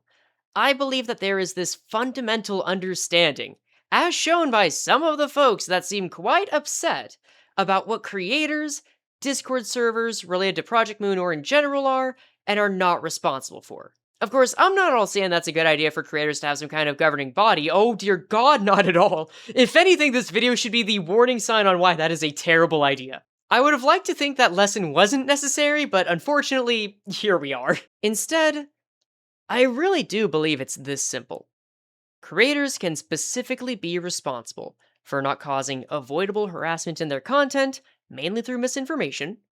Creators are also responsible for reducing harm that happens in their servers, like by not encouraging their members to harass others. Creators are responsible for their own actions outside their content, like, say, doxing private people. And while creators aren't responsible for every other person that plays something in the same vague genre, they do choose who they associate with. So if someone they do interact with in any meaningful capacity does cause harm, that's something they do have authority to address. Now, I'm not going to say this means anyone that messes up a fact, or even does something like what happened with the original G-Chan video needs to be ostracized to the ends of the earth. No matter what, I think the internet, especially Twitter, often takes things too far, but I also believe G-Chan didn't do himself any favors by holding a grudge for so long after the fact. What this means, though, is that a lot of these are going to be handled on a case-by-case basis, and the general format can follow these rules.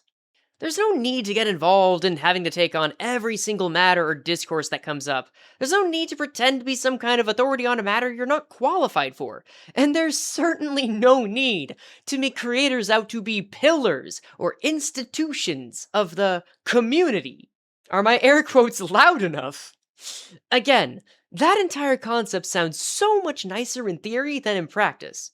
But even if you don't believe me, this is nothing new. Considering all I've discussed, people like Dem have enabled this unhealthy idea of vigilante justice, or this idea of the Refraction Ensemble harkening back to some kind of glory days of Project Moon, when it was little more than a 4chan flavored clique instead of a wide variety of people from different worldwide cultures. But beyond that, these 4 rules have been an unspoken precedent for just about any place outside of Project Moon. And I genuinely believe that while there have been new struggles, being a creator that makes Project Moon content feels much, much better now than it did years ago, and I only see it continuing to go this way into the future. The larger the circle of creators gets, the larger the fan base Limbus company develops, the more a wider variety of people will come to coexist, and the less insular it'll be. That indeed does come with more casual folks that aren't as die-hard about getting invested, or folks misunderstanding themes, but again, that's just the nature of anything that became popular ever. And I think it's foolish to try and say that it's even possible to fight it, or that it's possible to go back to the way things were on any large scale. But maybe you don't want to take my word for it, though. Maybe since PM has such a smaller creator community than many other fandoms, see, I use that word as shorthand too, we can't know what is or isn't normal. Well, I thought about it, and, well, then how about we see what some more experienced creators in larger spaces think of those rules? Alright, thank you for taking the time to talk with me today. Can you please tell me your name and the number of years that you have been spending making content on YouTube as a creator? Gotcha. I'm Don Schnack. For this channel, I've been operating this for like around, what's it, like 4 or 5 years now. But I've been making stuff since like 2018. And would you consider yourself a professional creator? From what I understand, your channel has about 330,000 subscribers. Is that right? Yeah. I mean, I get it pays the bills. I have editors and whatnot, so this is my profession. This is my job. So I'd be doing this for a living. I've been making content for almost a decade. It'll be 10 years this October, actually. Oh, congrats. Thank you. I'm excited about that. And I think currently I have a little over 270k subs on YouTube. Okay, That's great to know. Thank you. So you definitely have a wealth of experience. I've certainly been around, definitely. I'm still learning, but I have a lot of experience. Okay, so you would consider yourself a professional then, right? Yeah, in some sense, for sure. All right, for sure. Just when it comes to being a creator, nothing else. Yeah. Yeah. All right. Well, thank you. Well then, I'm gonna ask you 6 questions. These are yes or no questions about a creator's responsibility for managing their actions, their content, and their community, but you are free to elaborate as much or as little as you see fit. Are you ready? I'm ready. Sure thing. Yep. All right, we'll start with the simple ones. Number 1, if a creator makes a piece of content that misinforms or otherwise harms someone, are they responsible from the harm that came from that misinformation? Absolutely. Yeah. If I made a video saying this guy sucks for horrible, baseless reasons, then, and I somehow actually encourage people to spread hate towards that person or thing, then yeah, of course it's my fault. That, or, you know, in this instance, that person's fault. I would say absolutely. I mean, if the way the question is structured, it's even indicated, right? It's like the piece of misinformation caused the harm. So I feel like that's kind of direct causations. I'm sure it's not completely absolute. I mean, there's some crazy freaking people out there and like bad actors, you know, but I think generally it's like there's some ownership. There has to be, right? Because it all kind of stemmed from what you put out there. Right. And I think to deny responsibility would be like really cowardly. You know, it's like you started it. Right. Okay.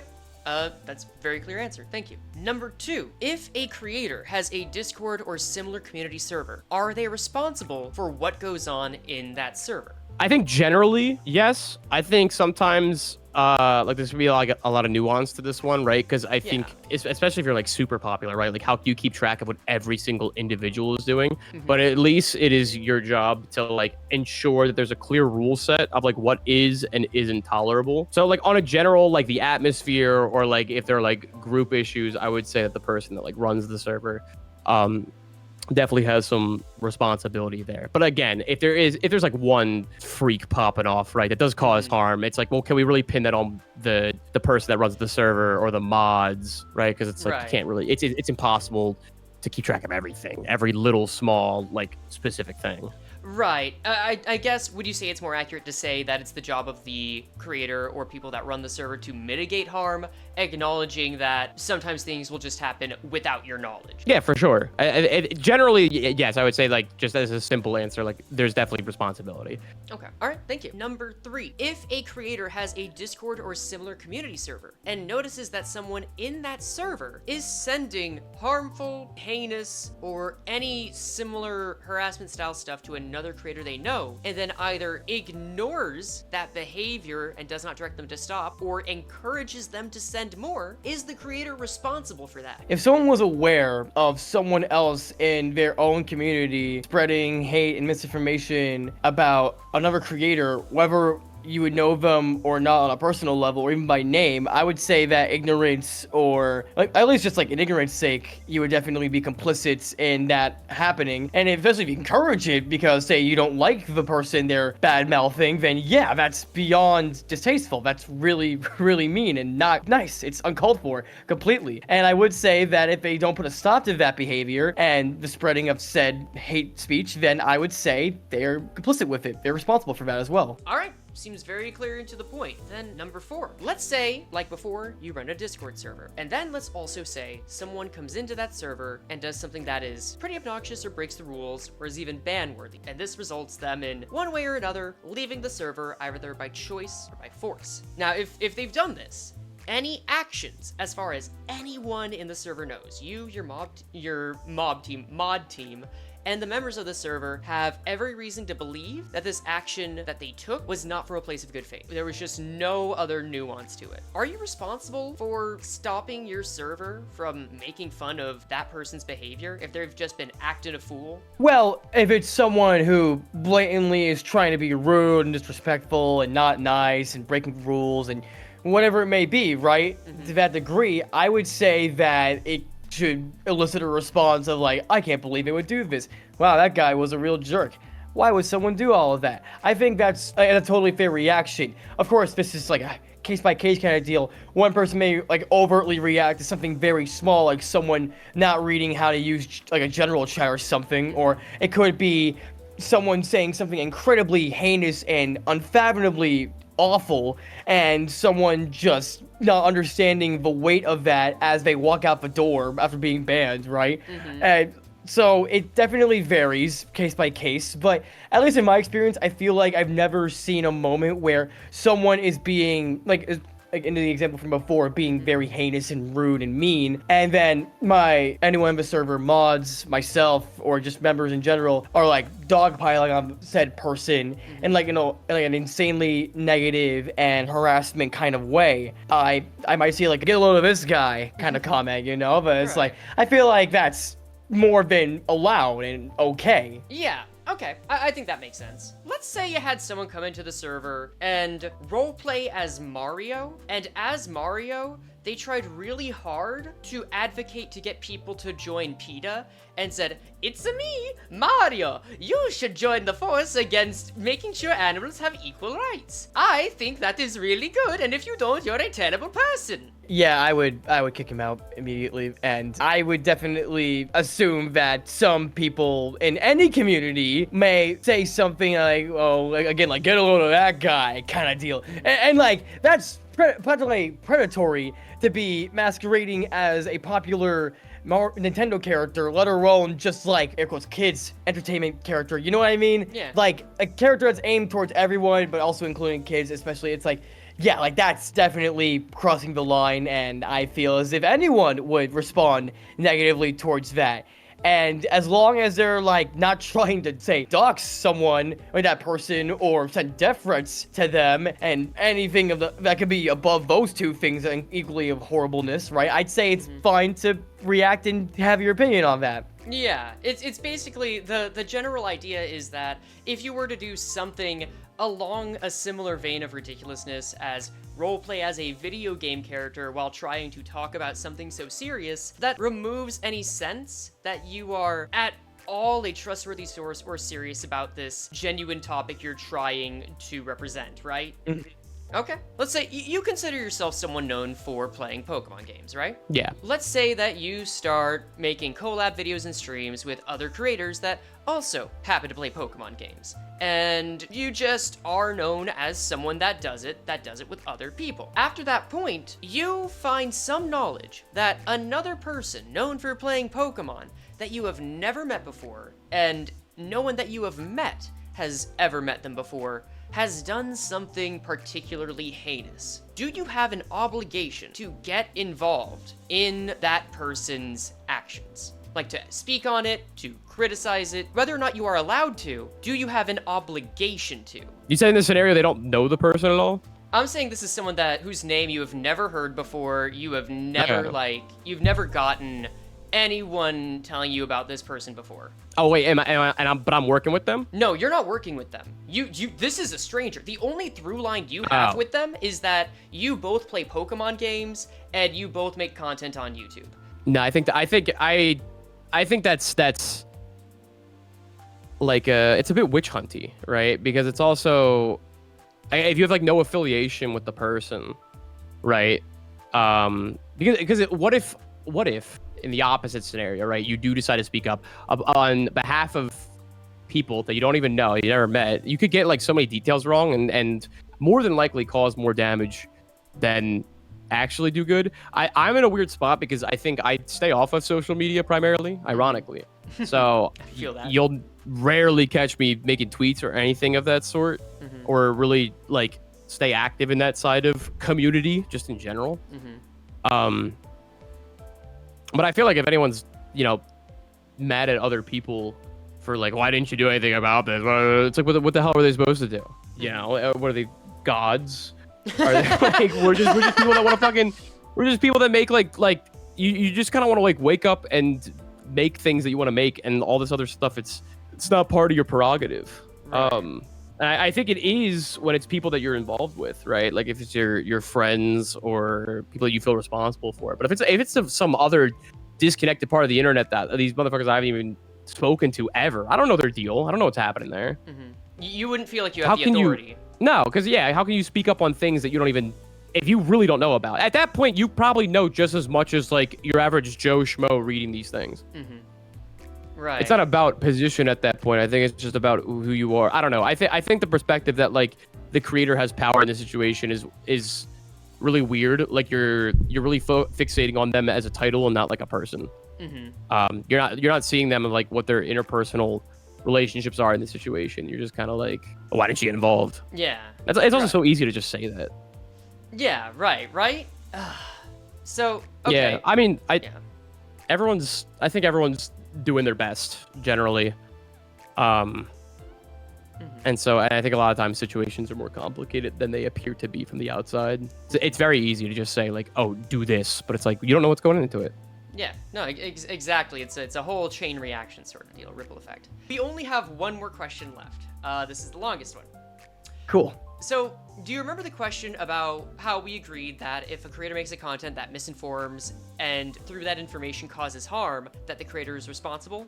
I'm gonna give you a hypothetical. Another creator named Sophist has made a piece of content that misinformed people, and that misinformation led them to harass or otherwise cause harm or backlash to that other person based on the misinformation. We can agree in that instance that Sophist is responsible for that, right?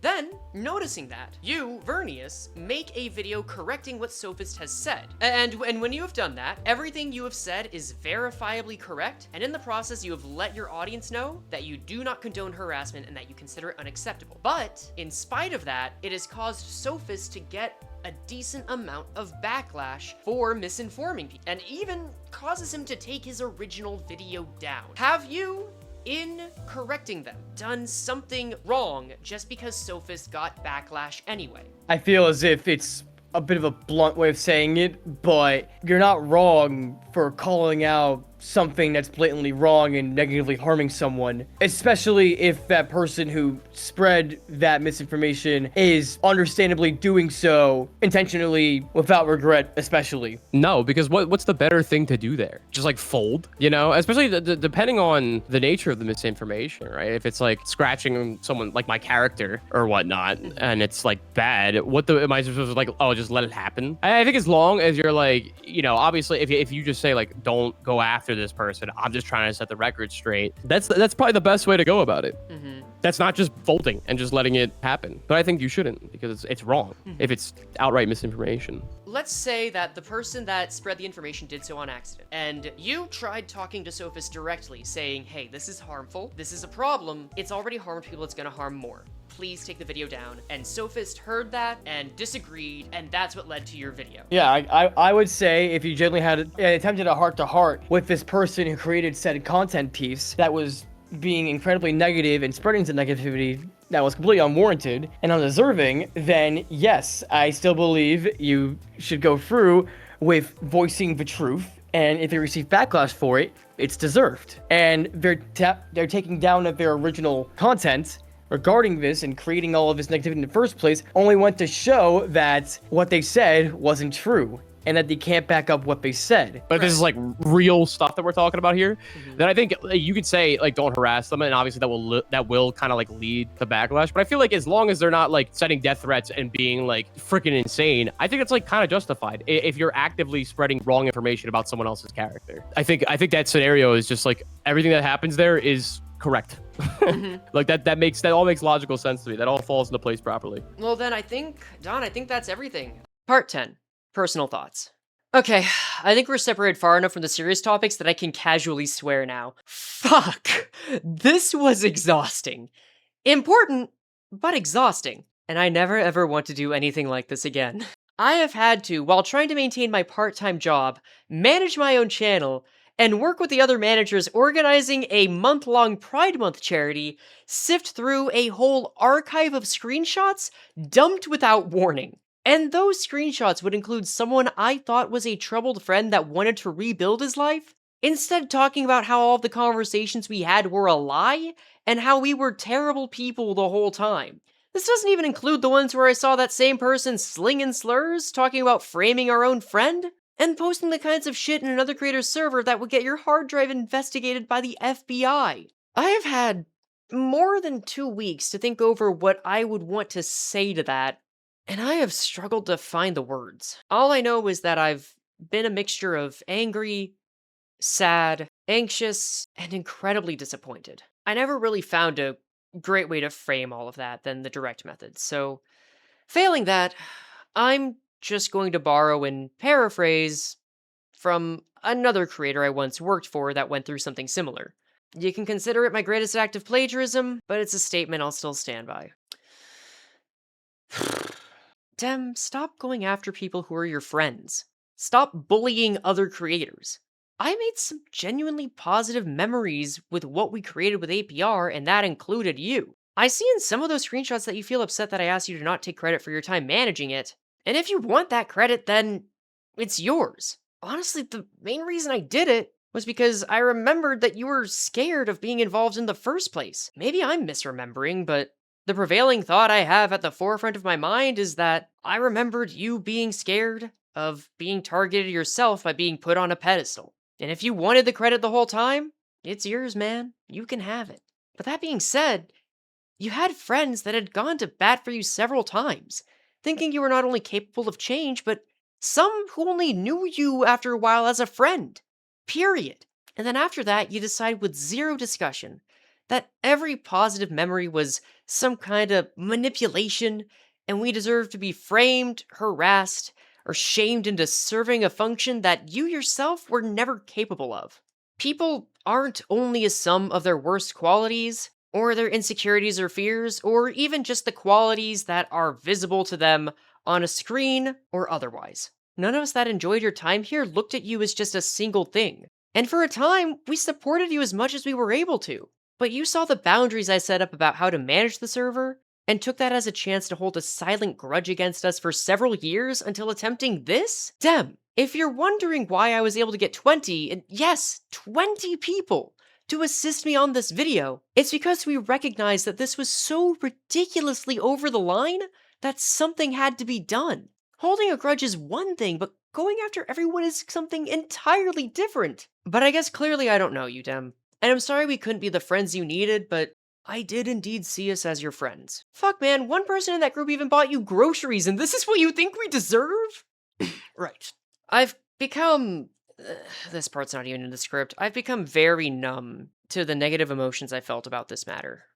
At least when it comes to my emotions regarding people I once thought were my friends. There's a part of me that feels like I should still be just as sad and just as mad and just as disappointed and just as hurt as I was 2 weeks ago when I first learned about this, but I'm not. I'm not.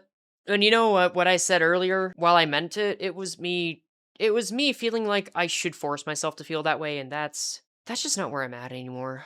I've come to understand that realizing a friend you had was manipulative is to then question your own means to trust yourself and others, but it's also to grieve for the one that never existed.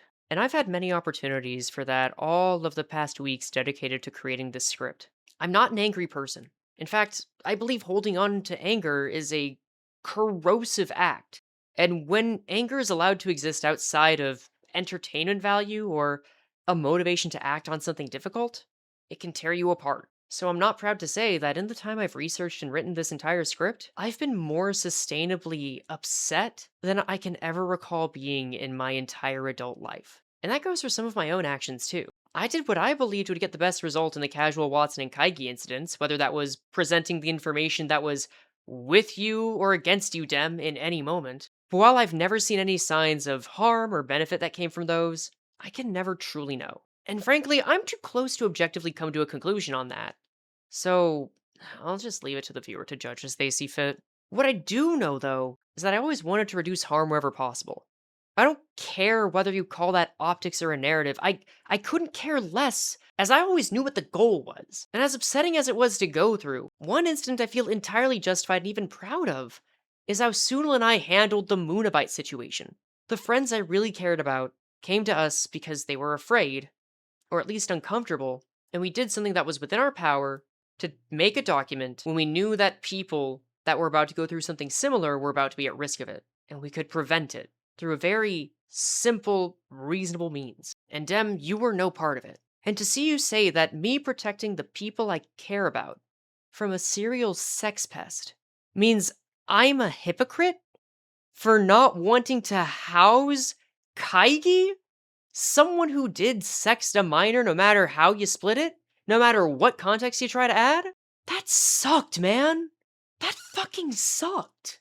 I wanted to say something much more than that in an earlier draft. But for my own sake, I don't want to put anything into the world that I would feel bad for saying a year from now, just to feel satisfied with any anger I have in a single moment. I want peace. So instead, I'm moving on. I sincerely hope that you have a support system around you that can give you any help that you need. I have no faith in receiving a genuine apology, but I really hope you reconsider where you're at and put some work into yourself, Dem.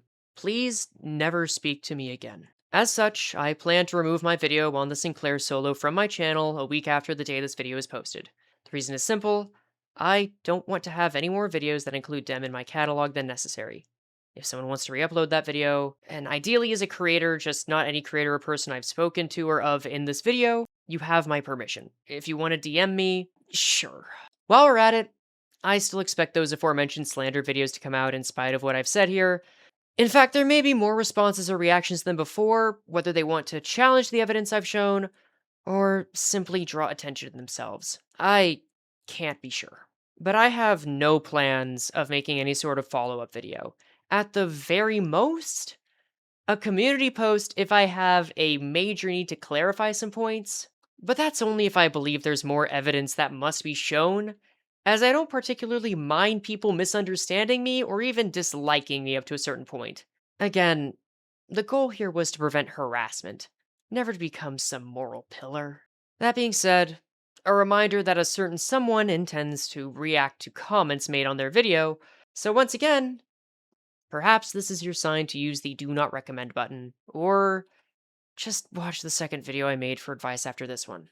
Whatever you do, and I mean to the person who's watching this right now, I hope you choose to chase what you think leads you to a more fulfilling life, instead of holding on to a major kind of anger. With that out of the way though, I am far from the only person who worked on this video. Like I said, it would have been impossible to do this without as many as 20 people. And we all came together because we wanted to stop those we cared about from being harmed. So I'd like to now let my friends give their own statements, as they've been deep into handling this mess just like me. Please understand that all of us here have been grieving the loss of one or several people we thought we were friends over the course of making this video. So my intention here isn't to have them talk about any larger points or anything like that. I just feel they deserve to say whatever they want in whatever way that makes them feel better right now. While I may be the one you're seeing this from, they've been going through it as much as I have. Thank you.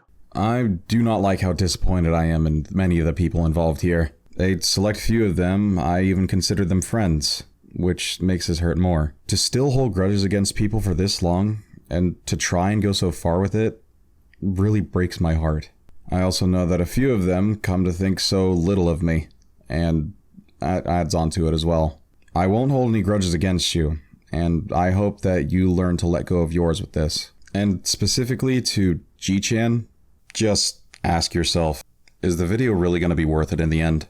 I've got a lot to say, but I'll keep it brief. I may not be as close to Dem, G-Chan, or Tranum as the others in this video were, and really shouldn't have much against them, but I still feel a need to call out this behavior. Sure, it's fine to disagree. In spite of my wishes to treat every creator as a friend instead of just a colleague, there are some that just don't agree with my overly optimistic mindset. And while disagreeing is fine, I think there's no justifiable reason for all of this behavior. Let me be the one to tap the sign Ensemble this time, and say that all that we've gone over today is completely unreasonable at best, and outright manipulative at worst. And yeah, much like the sign says, I do believe creators should be held accountable for their own actions. That is why I would like to very much so apologize to Ultranum. Yeah, c-kingdodo is not one of your moderators, and I should have checked that. Frey has already made a point to revamp management for the next APRs, and I have humbled myself in front of my friends for my mistakes, and am humbling myself now by accepting I was wrong.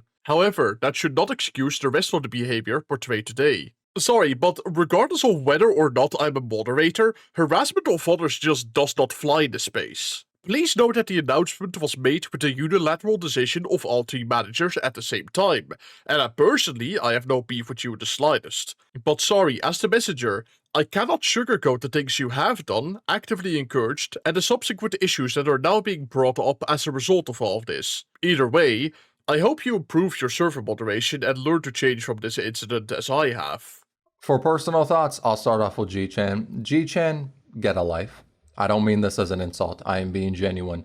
Your life should not revolve around hating me like it has for the past 2 years. I've tried to be kind about this, but you're a full-grown adult, so I'm just going to be blunt. You need to understand that all of this started with your video. You made a bad video that didn't shed proper light on the topic and just caused people to defend Zet, harass anyone who spoke out against him, and made people not understand just how bad his character is, like viewing everyone else who isn't white subhuman. Now, as I've said, that wasn't the intention, but it's the result. People harassed the creators you talked about. People thought Zet only said something minor against the LGBTQ. And even Zet himself left a positive comment under your video and tried to reach out to you after in a cordial enough manner, showing how he was pretty happy with what you made. You need to understand that your video caused these failings. And to a certain extent, you can. Yet in your mind, you cannot connect the failings of the video to why people dislike you. All responsibility or hate against you, in your mind, is fully my fault. Someone who had to make a video clearing himself up because of your video. This is all self-inflicted. In fact, most of your complaints or hatred against me is just stuff you yourself have done. You were worried APR was going to turn your friends against you. You then go off to shit talk those friends. You said there's a permanent crack in the PM creator space. Then you join hands with someone who wants to have a month dedicated to harassing PM creators. You are worried about people labeling you a transphobe as you join hands with a transphobe. And after a friend personally points this out to you, you say that pronouns don't really matter to you, so you're fine with being friends with them because they have integrity, as the aim to paint one of your former friends as a groomer.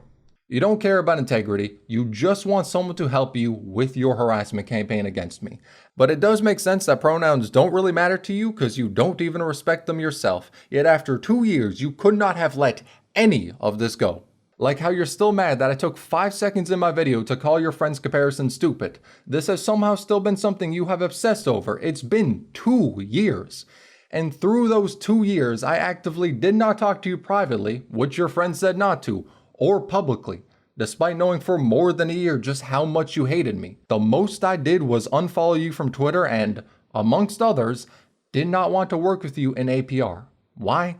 Because I have a life and I do not care to spend it constantly obsessing over someone, as I am unable to recognize how my own faults led me to the situation I'm in. Which, keep in mind, for that video, Dem gave the sign off that it was good, and I listened to all the criticisms he had, yet you still somehow think it was an elaborate plan to paint you as a terrible person. No, your actions did that. And even further from that, you need to understand that to get attention on the internet is to get attention on the internet. It's not all gonna be positive. So for all your grievances or hatred towards me, look in the mirror. Because only one of us is trying to organize a harassment campaign that's looking to get in other communities to shit talk PM creators as much as it can. And that's you. Get a life, get therapy, I don't know, but just leave me alone. Which I know you won't, so I'm really not looking forward to having to reiterate all of this a month or year down the line. But seek help. For the next personal thoughts segment, Dem. You have not progressed as a person whatsoever since the Watson situation. In fact, I'd even go so far as to say I wish you would have tried to get me roped into harassing Watson, because then at least it wouldn't have taken me as long as it did to see the person you actually are. So many friends tried to warn me about you or say you seemed off, and I tried my best to defend you, as I thought there was some hope of you wanting to make amends for past mistakes, as I believe people can improve from how they were. But you literally live for drama. It's the only thing you seem to care about. You said it makes you feel alive, and when I read that, I was not surprised at all. It doesn't matter if you throw friends under the bus, people you don't know, people who made minor mistakes. You just want to get into as much drama as you can. You have no integrity, no moral compass. You just want to harass people. Hell, it's just like how you wanted APR to be a clique. You just wanted it to be one that revolved around defending the people you thought it should defend. And if we took you up on that, as you know, it's not like APR is a charity or anything. Now we got to be the governing body of the community. You would have probably wanted us to target and harass the people you thought were bad in the community. So, like I said to G-Chan, please get a life. Internet drama should not be what you exist for. It should not be what gives you thrill and purpose in life. You need to log off. And As a quick PSA to anyone reading this, I know for a fact Dem will not leave the PM community after all of this, despite him saying it 10 plus times. So if in the future you find yourself in a position where you need to talk to him or are a friend of his, just know anything you say to him in DMs will be screenshotted and shared with 3 other people, then archived for later when he knows he could use it against you for the thrill of drama. If you want to deal with that headache in your life, good luck with that, it's your choice. Regarding woman, I honestly don't have much to say. You decided to twist our private conversations and to frame things I do as BDSM or even force femming. Your community started spreading this narrative that originated from you, and you were fully comfortable with letting them believe it. Now it escalated, and I still don't know why you were helping transphobes, nor do I care. To them, I gotta say, trying to frame an asexual woman as a groomer based purely on a few conversations between adults has got to be the lowest bar. It's laughable that you couldn't find any dirt on me, but you still tried anyways and hoped transphobia would just do the work for you. You claim to defend truth, and here you are maliciously ignoring that egg cracking is not the same as egg culture to try and get people siding with you. Really? That was your plan? Did you not read the sign? Project Moon games are for mature audiences, buddy. The enemy of a library is my enemy. This has been in my profile since you met me. Do you even know what it means? It means that whoever proclaims themselves to be an enemy of information, of seeking knowledge, and of truth is against the very concept of a library. Congratulations for joining the miserable, uneducated lowlives who wish to burn and ban books that prove that trans people are a part of this humanity. You called me a pillar of the community. In the same breath, you called me a groomer. In this entire tirade, you couldn't even insult me properly to your peers. Even your own moral compass still recognizes my worth. And if I were cis, your narrative wouldn't even exist. People consider me a pillar of the community, and I never called myself that. But what do you think it took to earn this position? Presence. I uplifted talent and supported projects. I'm not loud about it because I don't do it for petty titles. I do it because it makes me happy. You're trying to frame my presence as ill-intended when 15 minutes with me in the room, and you know how I am full of uplifting morale. When you go against my word and try to frame it as malicious, you're going against the words that many people have spoken first before I had to raise my voice. Is this really all you have against me? That I'm trans? That I have a great responsibility and must be perfect and pure, and if I'm not, then I don't deserve what I earned? Parasocial! You're about to find out why my silence is a lot more powerful than my bark. Because if I have nothing more to say to you, that's when I'm convinced that you will never amount to a positive impact on this world. Prove me wrong. I dare you. You try to label Archangela, buddy. The only label that fits me is that I'm fucking Archangela. A trans woman helped raise and nurture this community, and you're just gonna have to cope with that reality. That is this, and this is that. As someone who has made occasional videos on predatory and bigoted people, it baffles me to see the sheer entitlement members of the Refraction Ensemble had. Creators are not obligated to retweet or post anything that they do not want to for any reason whatsoever, because at the end of the day, creators are just normal human beings. To have the belief that large content creators within a space are meant to be the lawmakers and enforcers of a humongous community such as the Project Moon fandom, which is hundreds of thousands, if not millions big by now, is just asinine and ridiculous behavior. It reeks of a terminally online mentality, and there's no better cure for that than touching more grass. Now, I may not be familiar with all of the vocal parties of the Refraction Ensemble, so I will briefly address the 2 that I have been in contact with in the past. G-chan, I had no ill will towards you after your blunderous video because I had thought you had made up with all involved parties, myself included.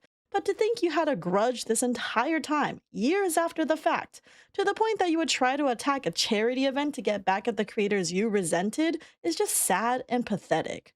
Somehow, it doesn't surprise me that the one portraying himself as a centrist, so much to the point where the bigoted, hateful person felt comfortable to be active in his comment section, once more happens to misalign himself with yet more bigoted people. Get a life. And finally, Dem.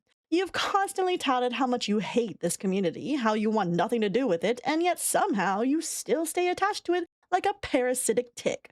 Every drama you've involved yourself in turned into an ordeal because you make it one. Your dramas are self-inflicted, catalyzed by your own emotional turbulence, and it's apparent you just expect other people to align with you or they will get thrown under the bus to save your own skin. To think you have the audacity to lie to my face, claiming me and my friends are truly good people full of integrity, only to stab us all in the back with made-up slander about us is unbelievable.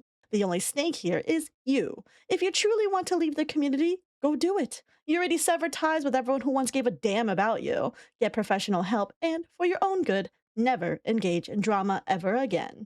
That is all from me. Thank you. To end things off, I'd like to give y'all some good news. Before any of this started, we already, as I said, overhauled the way APR was run for 2026. And at the time of writing, we've had more than 60 participants and raised over $24,000. That is double both the number of people and the goal of any past APR, and well over the most we've ever raised in a single month. And as of this year, Absolute Pride Resonance has officially raised $50,000 for Outright International across all 3 events. By all accounts, nothing that came from Dem or anyone else's actions has stopped this from staying an event that people can still enjoy and take part in to do some good. As for my own private information being outed, though, well, I suppose I'll have to see what comes from that, and I accept that I have little to no control over it. I don't really have anything I'm terribly scared of, to my knowledge, but I have been trying at several points this year to explain exactly what a ride the last 18 months have been. Seriously, I've made a script for it twice already and kept scrapping it because I didn't think anyone would care. But hey, now I get to use this as a pretense to give y'all the channel update I've been wanting to for most of the year. I don't know exactly when, but expect that and some pre-made other videos in July, I guess. That said, I'm gonna be sparse for a little bit. I need a break to catch up on some of my other part-time job work, and might even just try some non-Project Moon stuff for a bit. Don't worry, I'm not leaving though. This might just be a good time for me to finally try Deltarune. Regardless, for now, I'm gonna go get a drink, touch grass, and spend time with the people I care about. Y'all take care of yourselves, alright? Alright, I'm clocking out. This wasn't fun at all. See you all later.